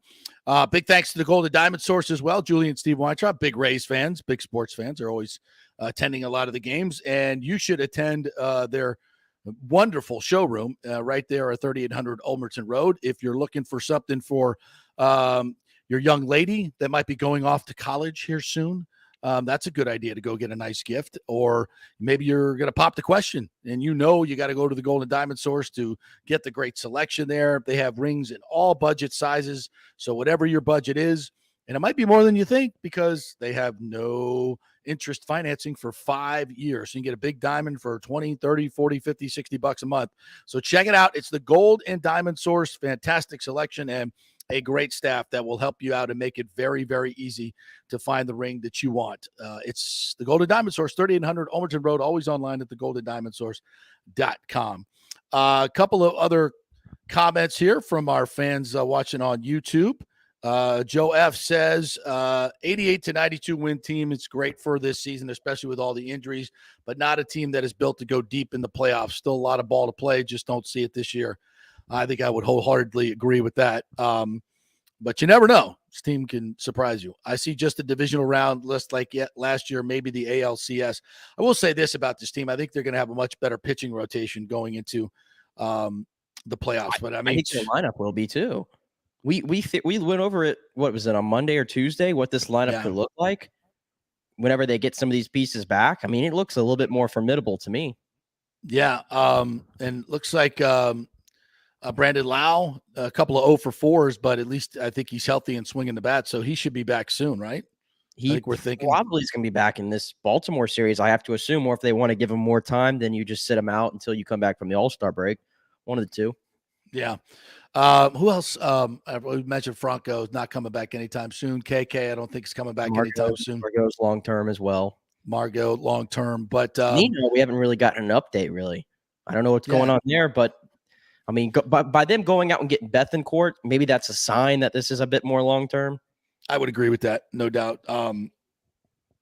I think, and again, when you look ahead to the deadline, we talked a little bit about this earlier. That's the reason why I don't think you go out and give away big time prospects to kind of make a run at this year. Even though first of all, the Yankees are really good. I know they've stumbled a little bit lately, but they're really, really good. And I don't know if this team is built to beat them in a playoff series. But we got a long way to go, and injuries are going to play a huge part of this. So, but I think if you're Eric Neander right now, I don't think you're looking to go splurge and go out and get a big bat for maybe a year in a short-term rental. I mean, they go out and get a guy. And if they're going to trade prospects to get a guy that you're going to have control over for 3 or 4 years, or you're going to pick up a big contract, then okay, I'm fine with that. But it can't be a rental. It can't be a rental for good prospects. That's something that we're not interested in. So you wouldn't be trading Taj Bradley, who Luke W. has pointed out is going to Durham after the Futures game. And for the Rays fans who aren't aware, this is probably your next big pitching prospect that's coming through the pipeline. 21 years old, 5th-round pick in 2018. He's been lighting it up his entire time in the minors. And this year in Montgomery, in 16 starts, the ERA, I think, is just a hair over 2 right now. And he's got some wipeout stuff. So probably going to be at the front of the rotation guy here in Durham for the rest of the year. I mean, at this rate, he might be in the playoff roster if we keep dropping like flies. At this point, we might see Taj Bradley. I don't know. But yeah, if you're in the prospect game, that's probably a guy right there if you're kind of alluding to you wouldn't want to give up this year. Well, if I'm not mistaken, Shane Baz was started last year at AA, right? And then made it all the way to the majors. So you never know. Did you see any of the Tom Brady article in Variety? Did you read any of that? I read some of the excerpts I thought were kind of interesting. He said his decision to retire last February kind of came in the moment. And he felt a lot of pressure to make a decision quickly upon realizing he still wanted to play in the NFL. Quote, I would have preferred to unretire in July if I wanted to play, but I couldn't. See, that is very telling to me. Did you see what I'm saying here? I would have preferred to unretire in July if I wanted to play, but I couldn't. You know what that tells me? He was very serious about going to the Dolphins. I mean, I hate to go back down this rabbit hole about the conspiracy theories here, but let me put it out there. Okay. Remember, we've talked a lot about the timeline and how the Bucs played this perfectly.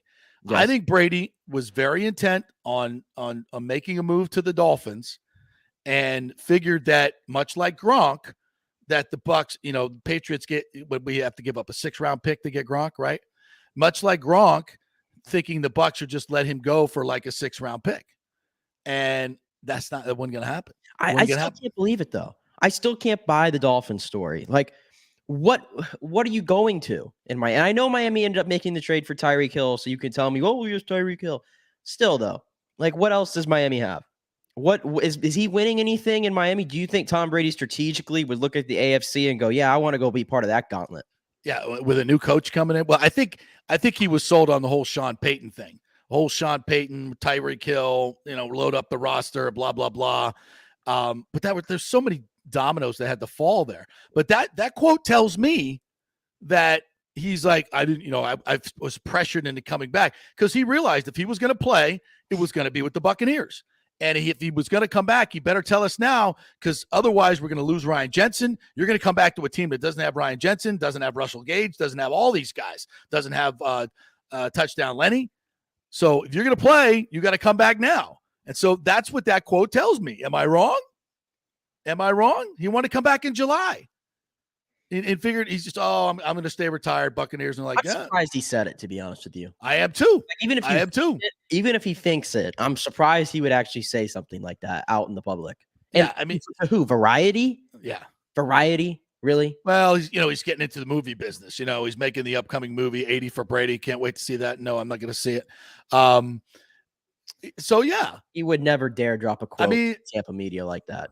I would have preferred to unretire in July if I wanted to play, but I couldn't. Is the word he used. Is there a follow-up on that? Well, he said, if I said I'm not playing, they'd make plans, is what he said. So I felt there was a lot. AKA, we were doing due diligence on Deshaun Watson. We were doing due diligence on Baker Mayfield, Jimmy Garoppolo. We were going on every single route. Blaine Gabbert, if somebody wants to believe you, but I had to come back, I guess. To me, that's what that stands for. Here's the follow-up quote. If I said I'm not playing, they'd make plans. They mean the Bucs. So I felt there was a lot of pressure to make a decision quickly right before free agency so they could bring all the guys back. I'm adding to that. Continued the quote. And then ultimately, I just decided, yes, let's do it. And once I said that, it was like, okay, here we go. So, yes, I think that was his plan. And he thought that the Bucs were going to cave. And just, thank you, Tommy. Yeah, you want to go play somewhere else, blah, blah, blah. And the Bucs played it perfectly. Yeah, we look at it. We like Gabbard. We'll look at Trask, but we're leaving the door open for Tommy. Remember? We're leaving the light on for Tommy, signaling that at the combine. What is it going to take to get Brady? 5 first-round picks. So, I mean, the Bucs played it perfectly. I'll throw this out here again. We said this about a few months ago. You have to at this point, we have to acknowledge Tom Brady is not on Team Tampa Bay. No, he's on Team Tom Brady, and he's on Team Lombardi Trophy. TB stands for Tom Brady. Okay. End of story. Like you always get your gears grind all the time when you don't see Tom Brady out in the public, not going anywhere. I'm sure you wish Tom Brady was going into the PGA Superstore to get his golf clubs. That's right. Like Chris Godwin was, who had no fear about moving out and about in the community. I'm sure you wish that was Tom Brady, but it's not. So we have to just get out of that mindset. He's not Team Tampa Bay. He's here to do what's best for him, and that's win Super Bowls. End of story. And I have to look at it that way. And going into this season, I don't care if he's 45 years old. I don't care if there's a possibility that this could fall flat on his face like it has for other quarterbacks at this point. He is the best chance the Bucs have to win another Super Bowl. And Tampa Bay, in my opinion, is the best spot for him based on what else was available for him to win a Super Bowl. And I honestly believe both sides realized that, especially Tom. And he said, okay, if I'm coming back, where would I rather go? If it really was Miami or Tampa Bay, to me, who cares about the fact that he lives in Miami? What's it, a 30-minute jet ride? It's really not that deep, honestly. It's really not. I mean, but would you rather play for the Bucs or would you rather play for the Dolphins? Would you rather be in the NFC South, which looks really weak, or would you rather be over there in the AFC? I mean, to me, it's not even close. Well, and when you look back at the whole thing, it kind of all fits together. Remember when Brian Flores was fired? We were all like, what are you doing? How do you fire Brian Flores? Even if there was some, he wasn't kissing Stephen Ross's ass like Stephen Ross wanted him to do it. You're like, still, how do you fire this guy? The only way you hire Mike McDaniel? Are you kidding me? No. His plan was to hire Sean Payton. His plan was to go get Tom Brady and that whole, not thinking, guess what? You got to pay for Sean Payton dearly and you got to pay for Tom Brady. Oh, my plan's not working. Everybody's not going to bow down to Stephen. No, dumbass. It's not going to work. And I think when Brady realized that this whole, thing that he was selling him. We'll give you a piece of ownership. We'll get Tyreek Hill. We'll get Sean Payton. We'll put it all together. You can prove that you can win anywhere. It's all about Tampa. It's all about Tom Brady. I'm sure that kind of. Wait a second. I'm trying to play with my timeline here. Hold up. When did Sean Payton, because it just hit me, Sean Payton joined Fox as a studio analyst. When did Tom Brady, that was on March 16th. What was the day that Brady came back? Was it March 13th, right? Yeah, I think. I don't know. I'd have to go back and look at it. It was Yeah, just March before 13th. free. It was just March before 13th. free agency. So he unretired on March 13th, and on March 16th, Sean Payton takes a job with Fox. I mean, look at that quote. Look at the quote. Let me read it again. The whole thing. And I haven't seen the whole context of it, so I want to go read the whole thing. But he said, Bucs quarterback said he made the decision to retire last February, quote, in the moment, and then felt, quote, a lot of pressure to make a decision quickly upon realizing he still wanted to play in the NFL. So realizing he wanted to play in the NFL, not realizing he wanted to play for Tampa Bay. Why did he feel the need to, he says, in the moment? It was to retire? It was 6 days after the season ended. What do you mean you felt the need to retire in the moment? I mean, to me, it all just comes down to the fact that Schefter leaked it. Yeah. And I got to go cover my ass now. Well, but what if the retirement announcement wasn't, quote, a retirement announcement? What if it was a ploy to get the Bucs to move on? And then he comes back when? In July. Right? If it was, that was just because we thought about it. This is what we said earlier. The early retirement was the ploy. He was upset, the way the season ended. Instead of blaming the injuries and Antonio Brown leaving, which you brought Antonio Brown in, Tom Brady, and taking responsibility for that, and also taking responsibility or just realizing it was the injuries to Godwin and not having Antonio Brown was the reason the offense wasn't working. It wasn't because of Bruce Arians or anything else that was going on, but clearly he was not happy. So he, quote, retires in the moment, maybe thinking, okay, Stephen Ross is in his ear selling him all this stuff about going there and all the things that they're going to do. So, hey, why don't you just retire now, and then we'll make all our moves, and then you can, quote, unretire after the Bucs have moved on, right? Yeah. Because once the Bucs give up the draft picks for Russell Wilson or whatever, then they can't hold on to Tom Brady, right? They can't. But the Bucs rolled the dice, right? And they said, you know what? We're going to call your bluff, Tommy. We're not going to move on. Because I know they were very interested in Russell Wilson, extremely interested in Russell Wilson, and they kicked the tires on Deshaun Watson. They were extremely interested in Russell Wilson. And so at that point, they just said, we're not, you know what? We're leaving the light on for Tom. We're going to call your bluff. You want to come back and play in the NFL, which they knew he was, and he's not going to leave playing at that level. And he's not leaving the game playing at an MVP level. Remember, we said that when he retired, right? So they knew he wanted to come back and play. But they were going to say, you know what? We're going to go with Gabbard. We're going to go with Trask. We're going to leave the door open for Tommy if he wants to, quote, come back and play. So, to me, I'm right. No, I don't. In an alternate timeline, I'm sure that's happening. Maybe in Madden 23 franchise mode, somebody's making it happen and the Dolphins are winning Lombardis, but they're not. They're not competing for anything this year. You know who is, though? The Bucs. The Bucs. And listen, by the way, I'm not ripping Tom. I'm not ripping Tom. Tom is about Tom, and this is what I've told you, and I don't care. It doesn't matter anymore. It doesn't matter anymore. Care.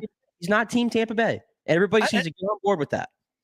And I don't care. He's in a Bucs uniform, and he's all in for Tampa. You know why? Because that's his team now. That's his chance to further his legacy. So he's all Tampa Bay Bucs. He loves the Bucs. It's all about the Bucs. If there's a Bucs fan out there that really gives a damn either way, please let me know. I don't care. I don't care. I told you he gave me one of the greatest days of my life. This just in. I don't care. This just in. Most of the guys on that roster, they don't bleed pewter and red. They bleed green. It's a profession. They're making Mike Evans bleeds pewter and red. Thank you very much. All right. Yeah. I mean, you know what I'm saying. If they were drafted by another team and they were having success there, they wouldn't give a rat's ass about Tampa Bay. But this is their whole. I'm not criticizing him for not being a team player at all. He is a team player. Once he decides which team he's on, he's all in, and he's bringing everybody with him. Fantastic. I don't care. But let's just not sit here and get all goofy about it. Go, oh, he loves these Tampa Bay Peterson. He just loves being one of us. No, he's not. He's a mercenary, like most of them, and that's okay. That's okay. When he wins another Super Bowl, what uniform is he going to be wearing? Are Dolphin fans going to be celebrating? Stephen Ross going to be celebrating? No, not. Sorry, not. All right, we got to get to Jimmy. All right, we got to get to Jimmy. We'll take a break. We'll come back on the other side, and we're going to talk about ticket prices and our beloved Rays owner, Stu Sternberg, and how the fans I think we're going to make another change. I think we're going to force change once again like we did last year for $10 tickets, or maybe I shouldn't say that out loud because then Stu won't do it. But we'll talk to Jimmy when we come back. Stay with us.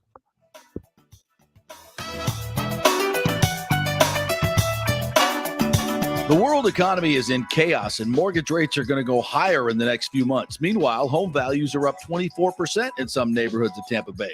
Do not miss this opportunity to refinance your home, get some much-needed cash to handle skyrocketing inflation, and fill up your car. Contact Scott Fitzgerald at American Mortgage Services. Even if you've recently refinanced, Scott can make the deal work because he charges no lender fees like the big boys do. He will also shop your loan around to dozens of lenders and get the best rates and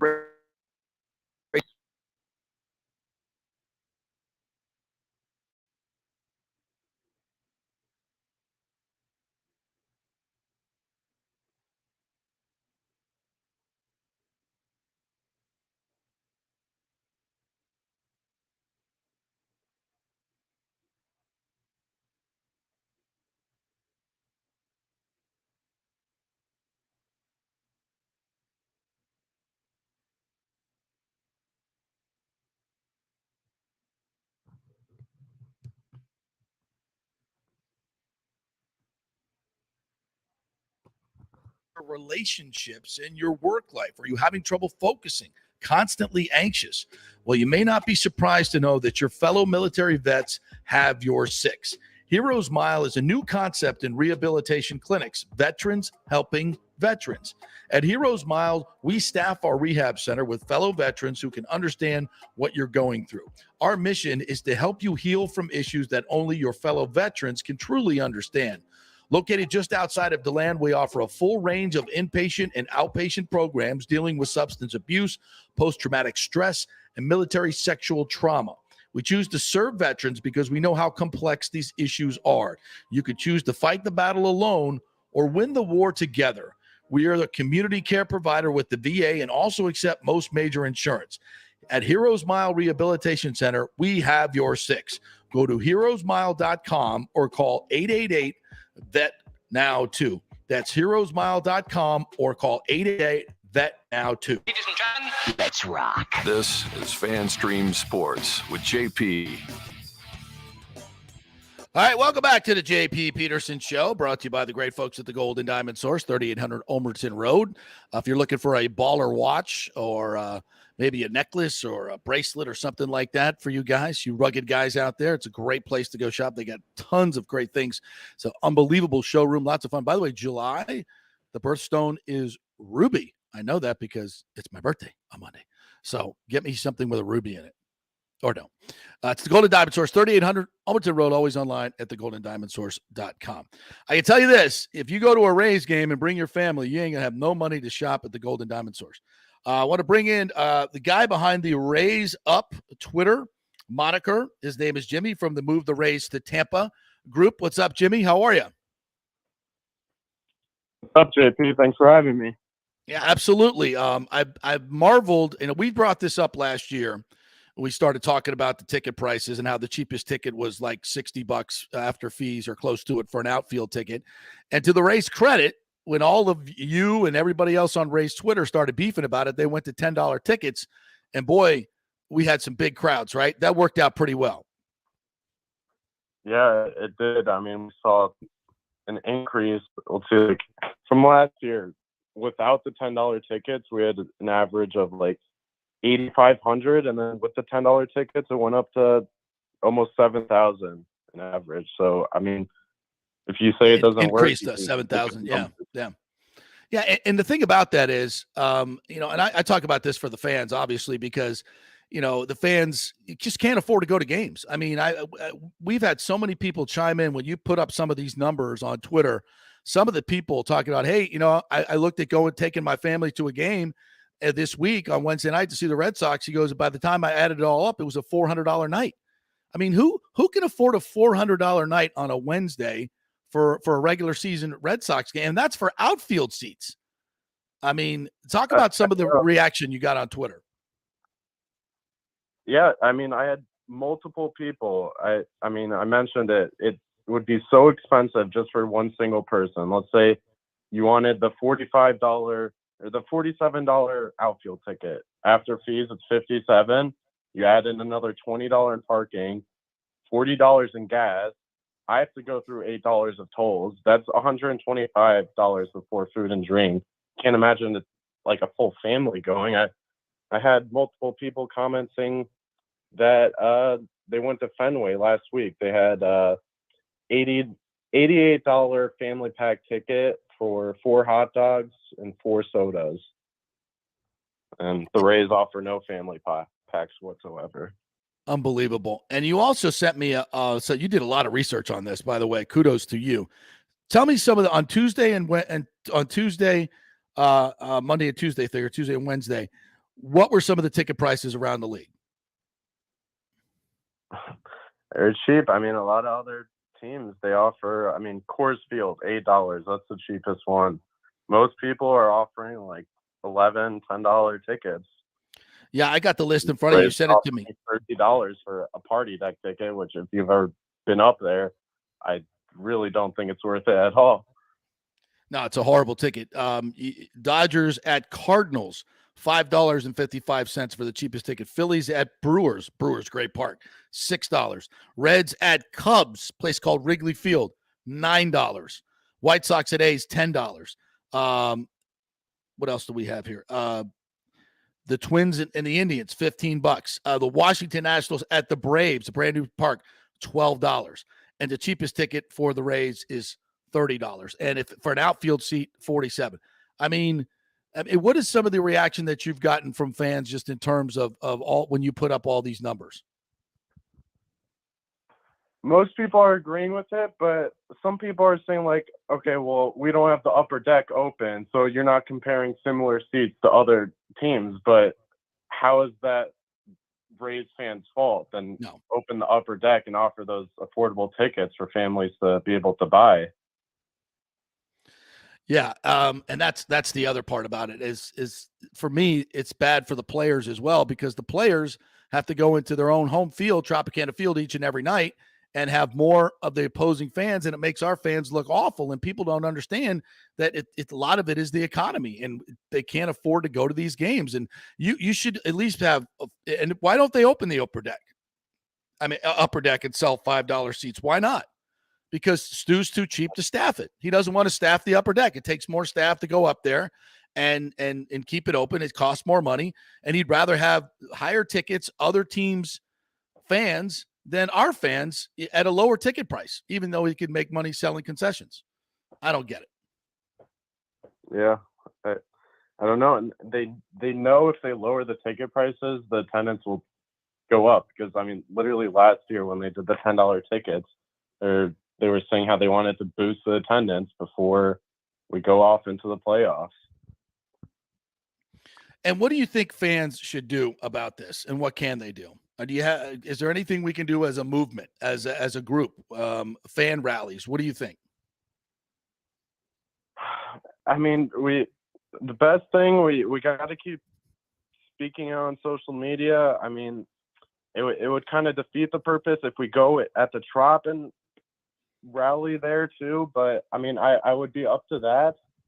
But they didn't even let fans in last year with posters that literally just said move the Rays to Tampa. There's nothing political about it, nothing offensive about it. I mean, almost everyone agrees with the statement. Not sure why they didn't let fans in with those posters. Well, it's contrary to at the time. It was contrary to Stu's sister shitty plan, and he didn't want to make it look like there were other options. So It's brutal. Well, I agree with you. I think and do you notice anybody else in the media talking about this? Has Mark Topkin done anything on it? Has the Times done anything on it? Do you hear it on any other stations, TV or radio? Nope. We need to start calling out those people. And Yes. I've seen a couple people who've gotten a little aggravated from it, but I mean, it's the truth. I mean, go look at the prices from the Trop compared to other stadiums. And I mean, some people will say, okay, well, $30, it's not that bad, but you go look at every blog ever made and they'll say Tropicana Field is the worst stadium in baseball. Exactly. I mean, who's going to pay that for the worst stadium? No, I completely agree. Well, listen, keep up the good work. Keep putting that stuff out there. I know you're doing a lot of work on the research end of it, and I use your numbers all the time. So keep it up, and we'll keep banging on social media and see if they do anything. I mean, last year they did. They brought them down to $10, so maybe we'll see that the second half. Let's hope so. And a family plan would be nice. Yeah. I know, and I mean, they just started a student plan for, I believe, like last month, but I signed up for it and it took them about 4 weeks for them to send me the first link. So yeah, tell me a little bit more about that. So because they were advertising this and promoting it on television. I've seen the spots. So when you actually tried to get the student ticket, take me through the process and what happened.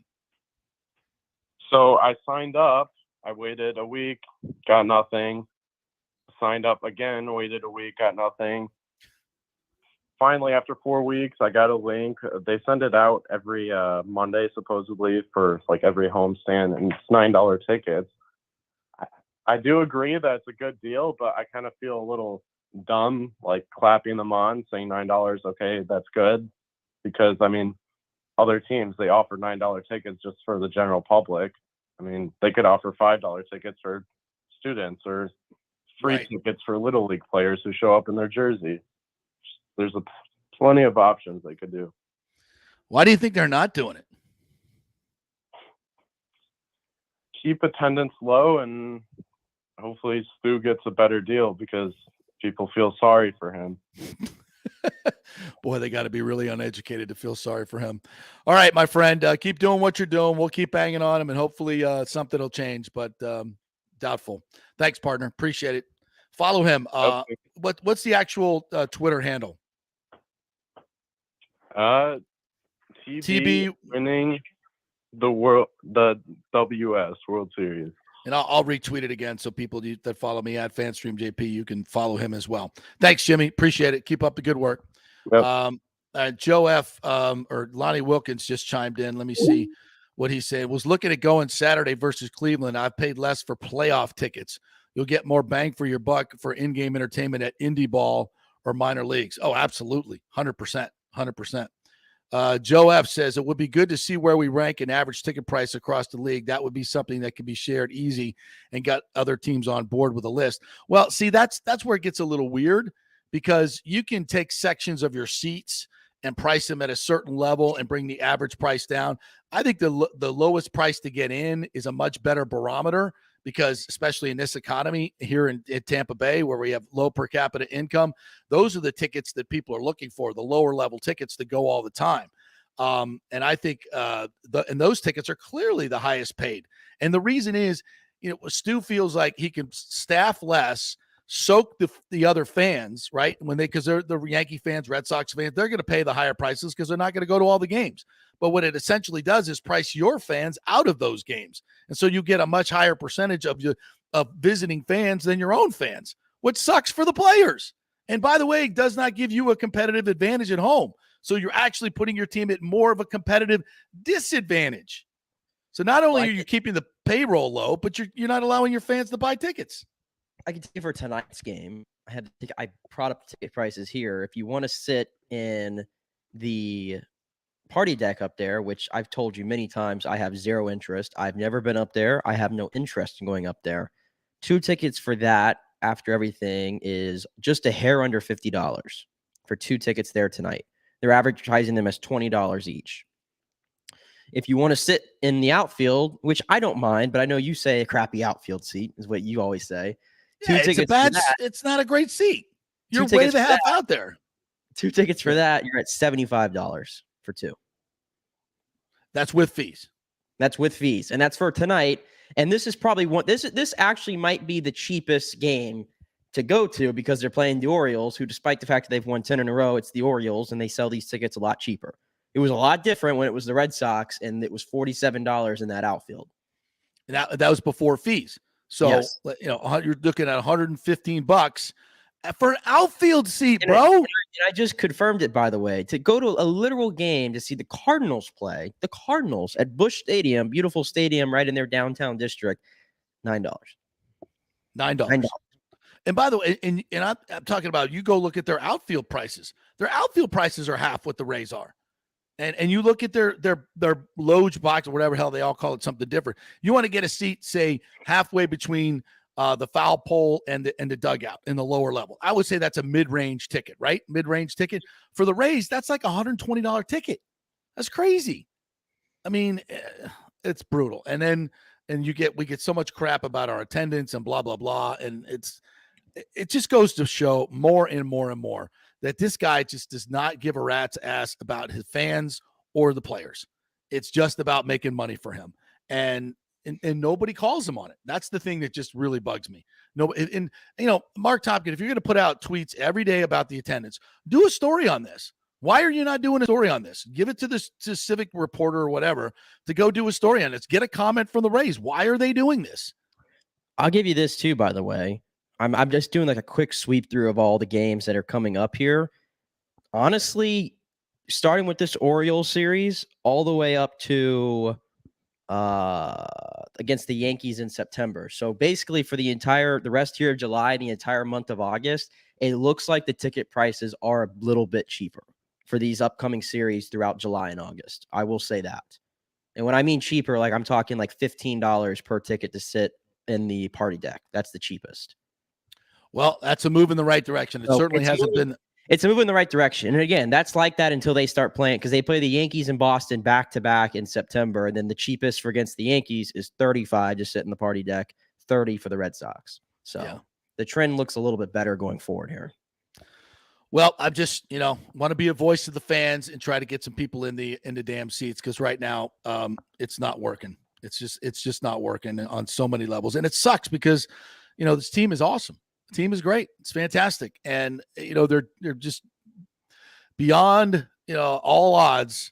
This team continues to win with the injuries, the lack of fan support, all of it. Yet they're resilient. And I know the players, I know they don't want to rip the fans. What they should be doing is ripping their owner. Of course, they're not going to do that. Glasnow might say something because he knows he's got the leverage.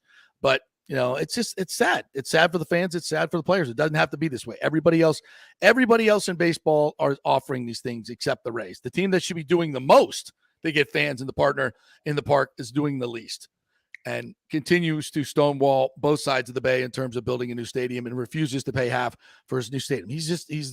And MLB continues to let him do it. They let him do it. So there's a lot of blame to go around. All right. Do we need to hit a break here soon? No. I wanted to bring up this 11:45, so we can go till then. Yeah. Did you see the video I put up on the Little League coach? I saw you said something about it, and you said you discussed it on the show, but I have not had a chance to see the video yet. Yeah. So I haven't gotten the whole story on this yet, but I'm reading some of the tweets. So this is from KHOU 11 News Houston, and the video shows a coach in a Little League game. They're going through the line, and these kids look like they're about 8 to 10 years old. You looking at the video? So the guy going through the handshake line, and the guy is literally trying to knock kids over. He's not putting his hand out. He's shoulder bumping the children. And then when he gets to the other coach, he shakes his hand. And evidently, Kenneth Wendt is also a sergeant with the Harris County Precinct 5 Constable's Office. So he's a cop, and they say they're going to have more on the story tonight. Come on. I'm watching it right now. What is this guy doing? What are you doing, man? A couple calls go against you in the 8 to 10 All-Star game, and you're going to and the kids deserve that. Yeah, and the kids deserve that. Then you didn't do it to the adult at the end of the line. You weren't brave enough to do it then. But I mean, what are you doing? Little league baseball coaches and parents are some of the worst people walking this planet. I mean that too. I mean that. I'm hardly surprised by the video. No, I'm not either, but just have a little perspective. And good God, I mean, the fact that guy's out there being a cop and he can't handle the emotional, doesn't have the emotional maturity to coach a little league game and do that. That's, we support law enforcement here, but we're not blind to say that there aren't bad cops out there. And this guy, I wouldn't want to be stopped by him for speeding. Let's just put it that way. No doubt. All right. Got to get some lightning talk in here too, by the way, which I just we didn't really touch on it much yesterday, but obviously Andre Palat is no longer with the Lightning, signed with the Devils. The Lightning, I think, as Brisebois said, they just ran out of salary cap room, right? Yeah.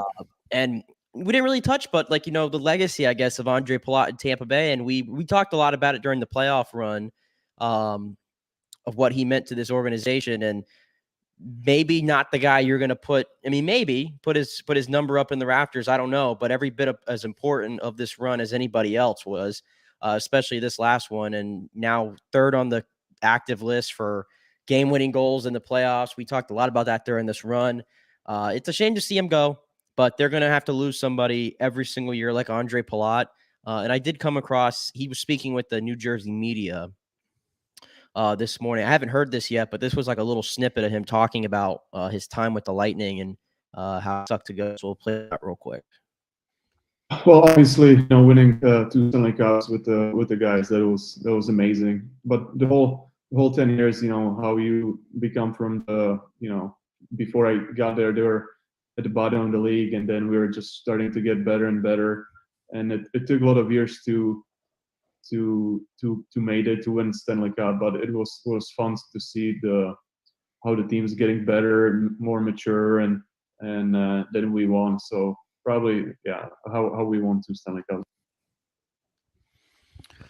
Well, I can't even imagine seeing him in a different uniform. But listen, this is a business, and this had to be excruciating time for Brisebois to have to, I don't want to say strong arm McDonough into taking a trade, but they had to make it happen. He didn't want to leave here. He had a no trade, but he didn't have a no move. To have to say goodbye to Andre Palat is tough. But when you look at what Brisebois has done with what he was working with in this salary cap, I mean, I look at this core of this team, and I know, you can say the roster was, quote, gutted, but to me, I see nothing but continuity. The roster was not gutted. No, I think it's the word they used in the Times. Romano used in the Times, or something, eviscerated. No, how the rosters? Go look at Vegas. Go look at those rosters have been eviscerated.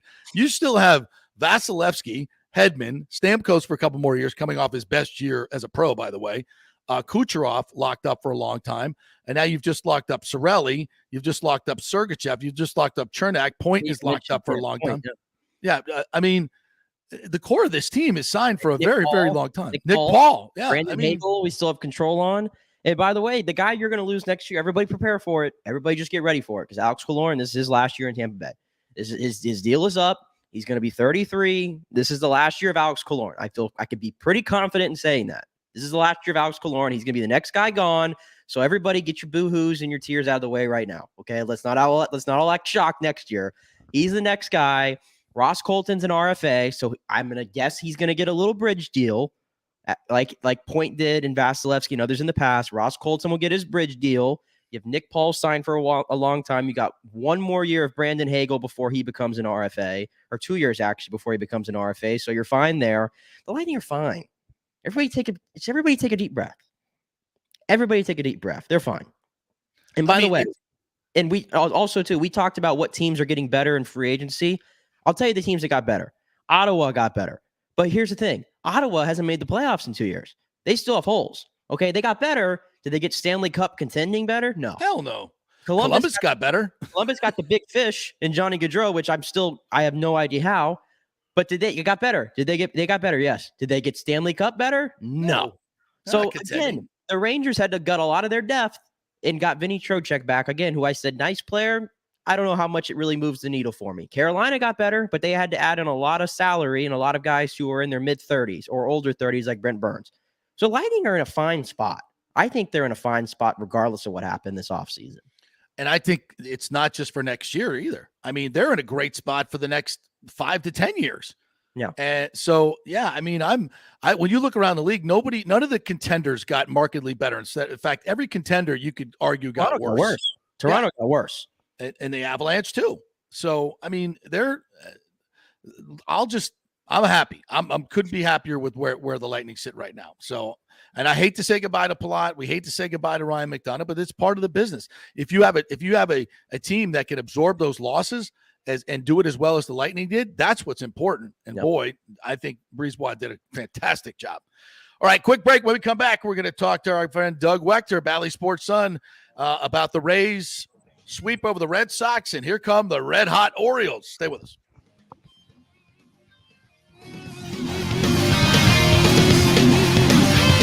The world economy is in chaos, and mortgage rates are going to go higher in the next few months. Meanwhile, home values are up 24% in some neighborhoods of Tampa Bay. Do not miss this opportunity to refinance your home, get some much-needed cash to handle skyrocketing inflation, and fill up your car. Contact Scott Fitzgerald at American Mortgage Services. Even if you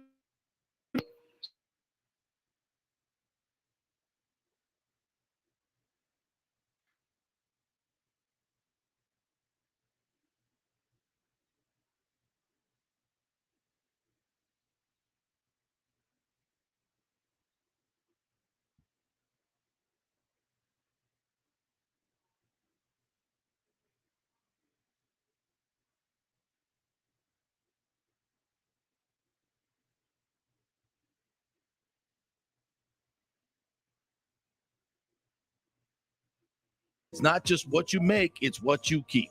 813-294-7595 or email him at scott@amstampa.com. Have you purchased a home in the last 10 years and the stucco is starting to come loose from the upstairs portion?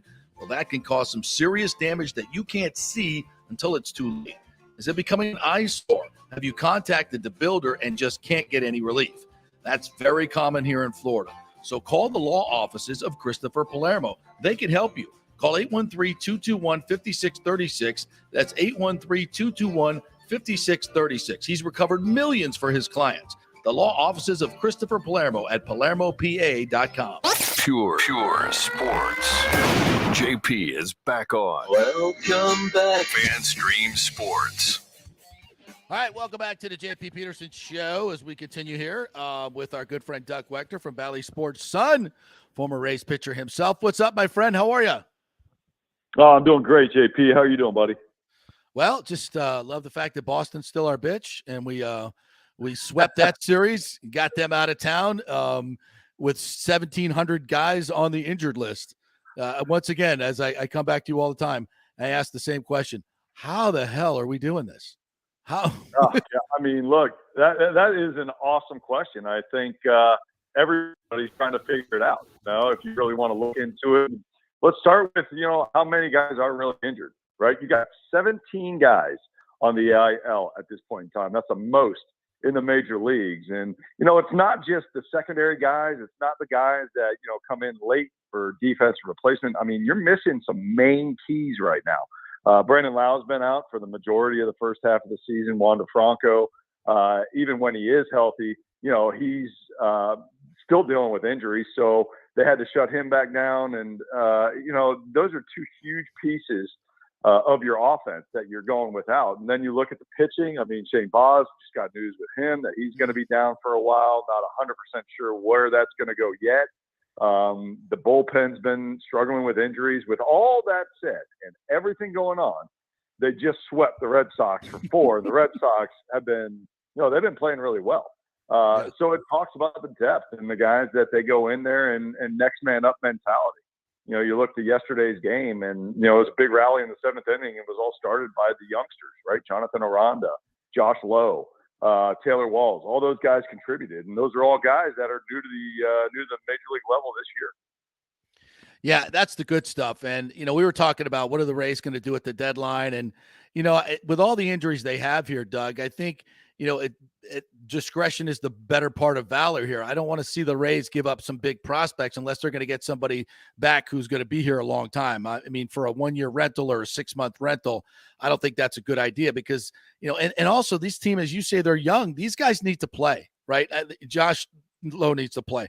All those guys you just mentioned, they need to play, and we need to see what we got because this team, I mean, I hate and I'm not just writing off this year, but man, when you look ahead, what's down the road for this team, and it's bright. The future is very, very bright, and I want to kind of see these guys play it out this year. Your thoughts?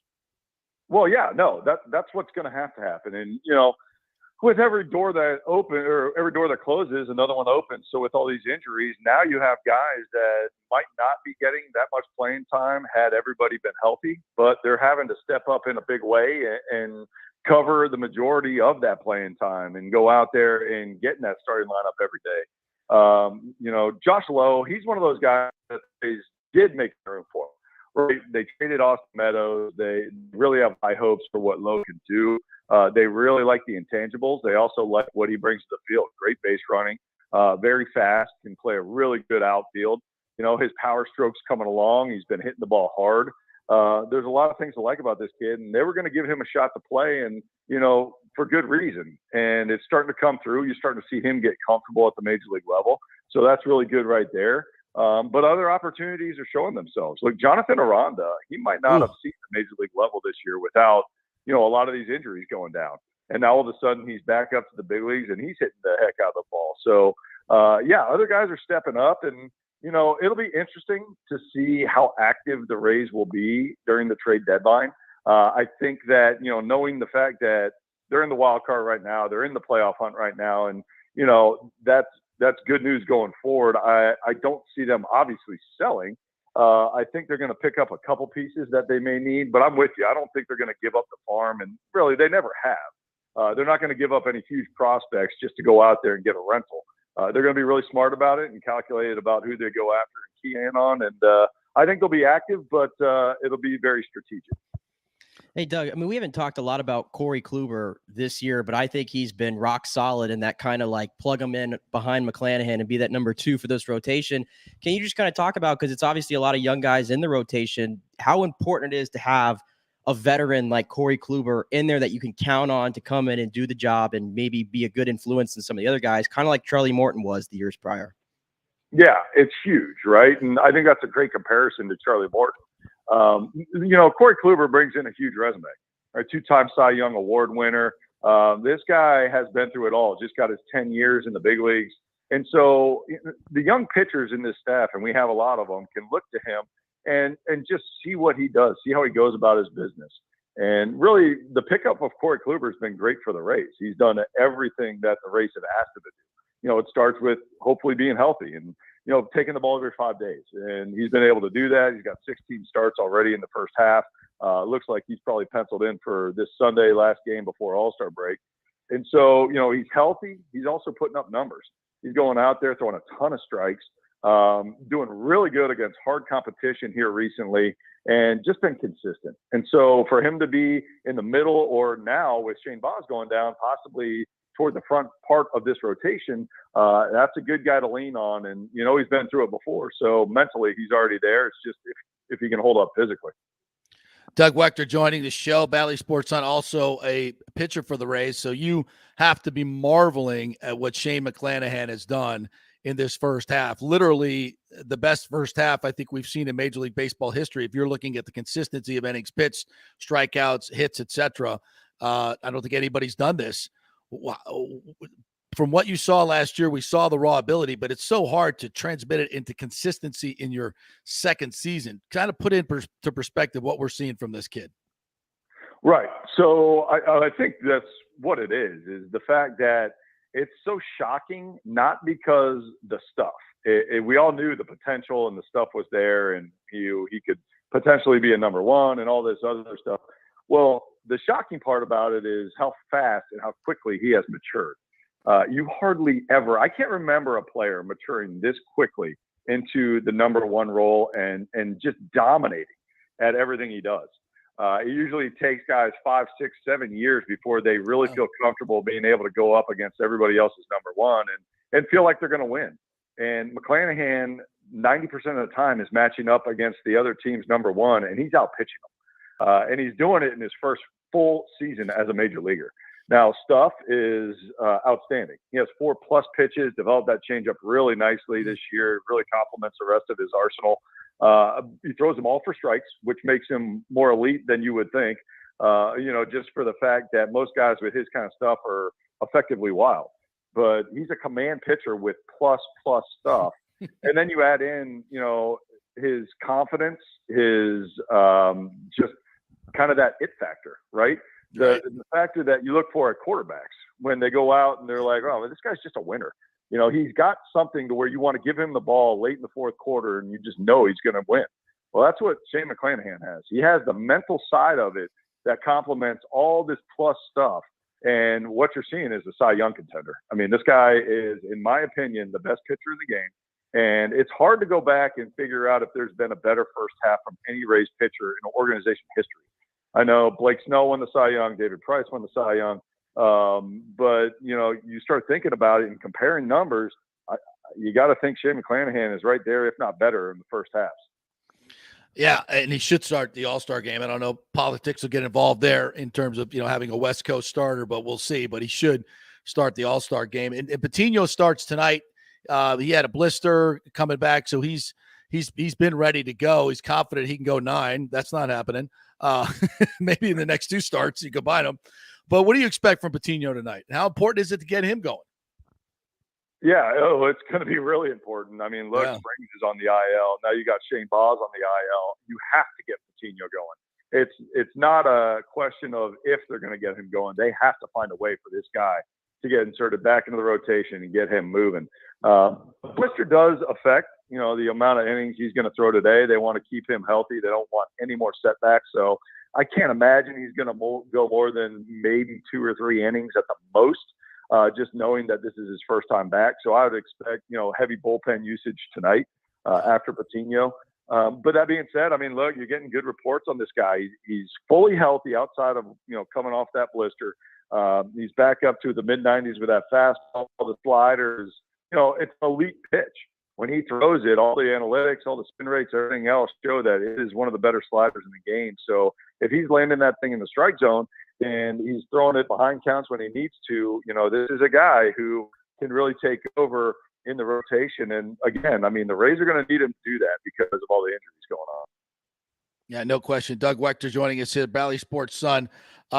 Here's a real important question. So Trisha's going to do the national anthem this weekend. When is the Rich and Doug, maybe even throw Orestes in there? He could sing it in Spanish. We get a trio or a duet. Can we get you guys to do the anthem? Come on.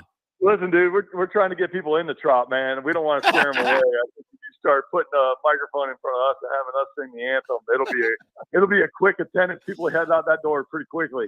I disagree. I know I think she's singing it tonight. Maybe I can't remember when she's singing it, but it's awesome that she's able to do that. There's no way I would ever be attempting anything like that, man. She's got the guts to go out there and do something like that. I don't know. I think it would be wildly entertaining. And by the way, Josh Lowe, it would be entertaining. It just wouldn't be good. Hey, it's all about entertainment, baby. That's just as long as people are having a good time, my friend. And between you and Rich, who uses more hair gel? Like what's the Bally Sports budget for hair gel? I would say me, but listen. Rich, he runs off before every show for about 5 minutes, disappears, comes back, and all of a sudden he looks like he's got a new glow. He's got all his hair set up nicely. Makeup is important. He puts some effort into his look for sure. He just wants to make it look effortless. Me on the other hand, dude, I'm sweating for 10 minutes in front of the mirror trying to make sure my hair looks decent. I'm just still trying to figure out how the heck to put makeup on correctly. And I would say Richie, I probably outweigh him on the hair product, but don't let him fool you. He does work at that pretty look. Effectiveness. Yeah. Well, you guys look great. You do a fantastic job, my friend. So we really appreciate it. And we'll be watching tonight. You got anything special for the pregame show? No, I mean, we're just going out there. We're going to cover Patino. Obviously, we want to talk about him. Look, man, this is a big series. We're going to hit this overall series because you got the Orioles coming in playing 10, winning 10 in a row, which I haven't said that in probably 8 years. So they're playing really, really good baseball. And then the Rays are coming off a 4-game sweep over the Boston Red Sox. So you got two teams that are playing excellent baseball, and it should be a lot of fun this entire series at the Trop. All right, my friend, we will be watching as always. Have a great weekend and go Rays. Thanks, partner. All right, brother. I'll talk to you guys. The great Doug Wechter right there. All right, well, that brings the week to a close. It's been a very interesting week. If you missed our Tom Brady discussion today, you definitely have to go back and check it out after the news in the Variety, the quotes that came out in the Variety piece. I'm telling you, I think he told on himself there, Nick. I really do. I think he pretty much laid it out right there that he was very much thinking about going to the Dolphins before the Bucs put him in a corner and says, yeah, that's not happening. You want to go play the NFL, baby. It's going to be with us. So if you want to hear that discussion, always you can download the show each and every time on our app. Just download the app, FanStream Sports, all one word, and you can listen to the show anytime, anywhere, and whether it be afternoon drive, in the morning, whatever you want to do, it's all there for you. All right. Well, I'll be out on Monday. I think Nick's going to handle the show himself or have some sort. You got any plans yet for the Monday show, Nick? Since it's my birthday? No? We'll see. I didn't know it was your birthday, by the way. Yeah, it's my birthday on Monday, so I'll be playing in the First Tee golf tournament and enjoying some frivolous fun on Monday. But I'll be back on Tuesday. But I'll be watching the show when I get done with the golf to see what you were up to. So it'll be fun. I hope. All right, we'll see you. Have a great weekend, everybody. Go Rays. Talk to you on Monday.